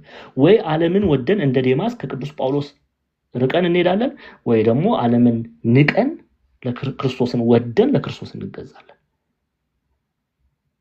ኦኬ ስለዚህ መልካም መስዋዕት ማቅረብ ያስፈልጋል። አለበለዚያ አገልግሎታችን ሁሉ ከንቱ ነው። ይሄን ደግሞ እንዲያውም አንድ ይንገረን። ኦኬ 14 መልእክት የጻፈው ሐዋርያው ቅዱስ ጳውሎስ እንግዲህ እስካሁን ድረስ ቤተክርስቲያን 14 ብላ ታስተምራለች። ሊኖር ይችላል ወደፊት ሲኖር እንነጋገራለን። 14 መልእክት ግን ጽፏል። ምን ብሎ ነው የሚነግረን? አንደኛ ቆሮንቶስ ምዕራፍ 13 ቁጥር 13 ላይ ኦኬ እንዲህ ይላል። ከቁጥር 1 ጀምሮ ላንብበው። ምዕራፍ 13 ቁጥር 1 ጀምሮ በሰዎችና በመላእክት ልሳን ብናገር ፍቅር ግን ከሌለኝ አለ እንደሚጮህ ናስ ወይም እንደሚንሸዋሸው ጸናጽል ሆኛለሁ አለ። ትንቢት ቢኖር ሚስጥርንም ሁሉ እውቀትን ሁሉ ባውቅ ተራሮችን እስካፈልስ ድረስ እምነት ሁሉ ቢኖረኝ ፍቅር ግን ከሌለኝ ከንቱ ነኝ። ድሆችን ልመግብ ያለኝን ሁሉ ባካፍል ስጋዬን ለእሳት መቃጠል አሳልፌ ብሰጥ ፍቅር ግን ከሌለኝ ምንም አይጠቅመኝም። ፍቅር ይታገሳል፣ ቸርነትን ያደርጋል። ፍቅር አይቀናም፣ ፍቅር አይመካም፣ አይታበይም፣ የማይገባውን አያደርግም፣ የራሱን አይፈልግም፣ አይበሳጭም፣ በደልን አይቆጥርም፣ ከእውነት ጋር ደስ ይለዋል እንጂ ስለ አመፃ ደስ አይለውም። ሁሉን ይታገሳል፣ ሁሉን ያምናል፣ ሁሉን ተስፋ ያደርጋል፣ በሁሉ ይጸናል። ፍቅር ለዘውትር አይወድቅም። ትንቢት ቢሆን ይሻራል፣ ልሳኖች ቢሆኑ ይቀራሉ፣ እውቀትም ቢሆን ይሻራል። ከእውቀት ከፍለን እናውቃለን፣ ከትንቢትም ከፍለን እንናገራለን። ፍጹም የሆነ ሲመጣ ግን ተከፍሎ የነበረው ይሻራል። ልጅ ሳለው እንደ ልጅ እናገር ነበር፣ እንደ ልጅም አስብ ነበር፣ እንደ ልጅም ቆጥር ነበር። ጎልማሳ ሆኜ ግን የልጅነትን ጠባይ ሸሬአለሁ። ዛሬስ በመስዋዕት በድንግዝግዝ እንደምናይ ነን፣ በዚያን ጊዜ ግን ፊት ለፊት እናያለን። ዛሬስ ከእውቀት ከፍዬ ያውቃለሁ፣ በዚያን ጊዜ ግን እኔ ደግሞ እንደታወቅሁ አውቃለሁ። እንዲሁም ከሆነ እምነት፣ ተስፋ፣ ፍቅር እነዚህ ሶስቱ ጸንተው ይኖራሉ፣ ከነዚህም የሚበልጠው ፍቅር ነው ይላል። የፍቅር መስዋዕት እግዚአብሔር ይወዳል። ይህም ገንዘብ ፍቅር የተባለ ኢየሱስ ክርስቶስ እውነተኛ ፍቅር፣ እውነት ፍቅር የተባለ የእግዚአብሔርን ቃል መጠበቅ፣ እኔ እንደወደድኳችሁ እርስ በርሳችሁ ተዋደዱ እንዳለ የፍቅርን መስዋዕት ልናቀርብ ያስፈልጋል። ከጥላቻ ርቀን። ኦኬ ስለዚህ በጠቅላላ የማርቆስ ወንጌል ምዕራፍ 9 እንዲያው ብዙ ሰዓት መሄድ ይችላል፣ ብዙ ነገሮች ማንሳት ይችላል። ሰዓታችን የጨረስን ስለሆነ ነው። ከክፉ መራቅ ኦኬ እንደሚያስፈልግ እጅ እግር አይን የተባሉ ወዳጆቻችን ኦኬ ባልንጀሮቻችን ኃጢአት እናድርግ እንኳን ብለው ቢጠይቁ ኖ ማለት ኖ ማለት በቃ አይሆንም ማለት እምቢ ማለት። ዘንድሮ ግን ሳይጠይቁን ሁሉ እኛ ሆነናል ጋባዦች ሁሉ ከሆኑ እኛንን ጠያቂዎች። ጠቢቡ ሰለሞን በመጽሐፈ ምሳሌ ምዕራፍ 13 ቁጥር 20 ላይ ከጠቢባን ጋር የሚሄድ ጠቢብ ይሆናል፣ የሰነፎች ባልንጀራ ግን ክፉ መከራን ይቀበላል ይላል። ስለዚህ ባልንጀሮቻችን እነማን ናቸው? ወዳጆቻችን እነማን ናቸው? እህት፣ ወንድም፣ ጓደኛ ብለን የምንመለከታቸው ወደ ቤተክርስቲያን ነው የሚወስዱን። ነይ እህቴ ወንጌልና ጥና ነው የሚሉን። ነይ እስቲ ማርቆስ ወንጌል እንማር ነው የሚሉን። ነይ ራዕየ ዮሐንስን እንማር ነው የሚሉን። ነይ ስጋው ደሙን እንቀበል ነው የሚሉን። ምን አይነት ባልንጀራ ነው በህይወታችን ያለን? ቆም ብለን እንመልከት። ዮስቲና ምን አይነት ጓደኛ ነው ያላት? ጥበብ ምን አይነት ጓደኛ ነው ያላት? ወደ ኃጢአት እንሂድ የሚሉ ነው? እንጠጣ፣ እንስከር፣ እንበድ የሚሉ ናቸው? ወይስ ክርስቶስን እንመልከት፣ ቅዱሳን መጽሐፍትን እናንብብ፣ ለእግዚአብሔር የተወደደውን መስዋዕት እናቅርብ የሚሉ ባልንጀሮች ነው ያለን የሚለውን እንድናስተውል ጌታችን መድኃኒታችን ኢየሱስ ክርስቶስ ያስተምረናል ማለት ነው። ያስተማረን የገሰጸን የቅዱሳን አባቶቻችን አምላክ ልዑል እግዚአብሔር ስሙ የተመሰገነ ይሁን። እጅጉን ብንወዳት እንዲያው የማንጠግብ እጅጉን ምናፈቅራት ቴዎቶኮስ የጌታ እናት የእግዚአብሔር እናት ቅድስት ድንግል ማርያም ጸሎቷ መልጃዋ ከኔና ከእናንተ ጋር ይሁን። ጻድቃን ሰማዕታት ጥበቃቸው ጸሎታቸው አይለየን። እግዚአብሔር ጸጋ የቅዱሳኑ ተራዳይነት ከሁላችን ጋር ይሁን።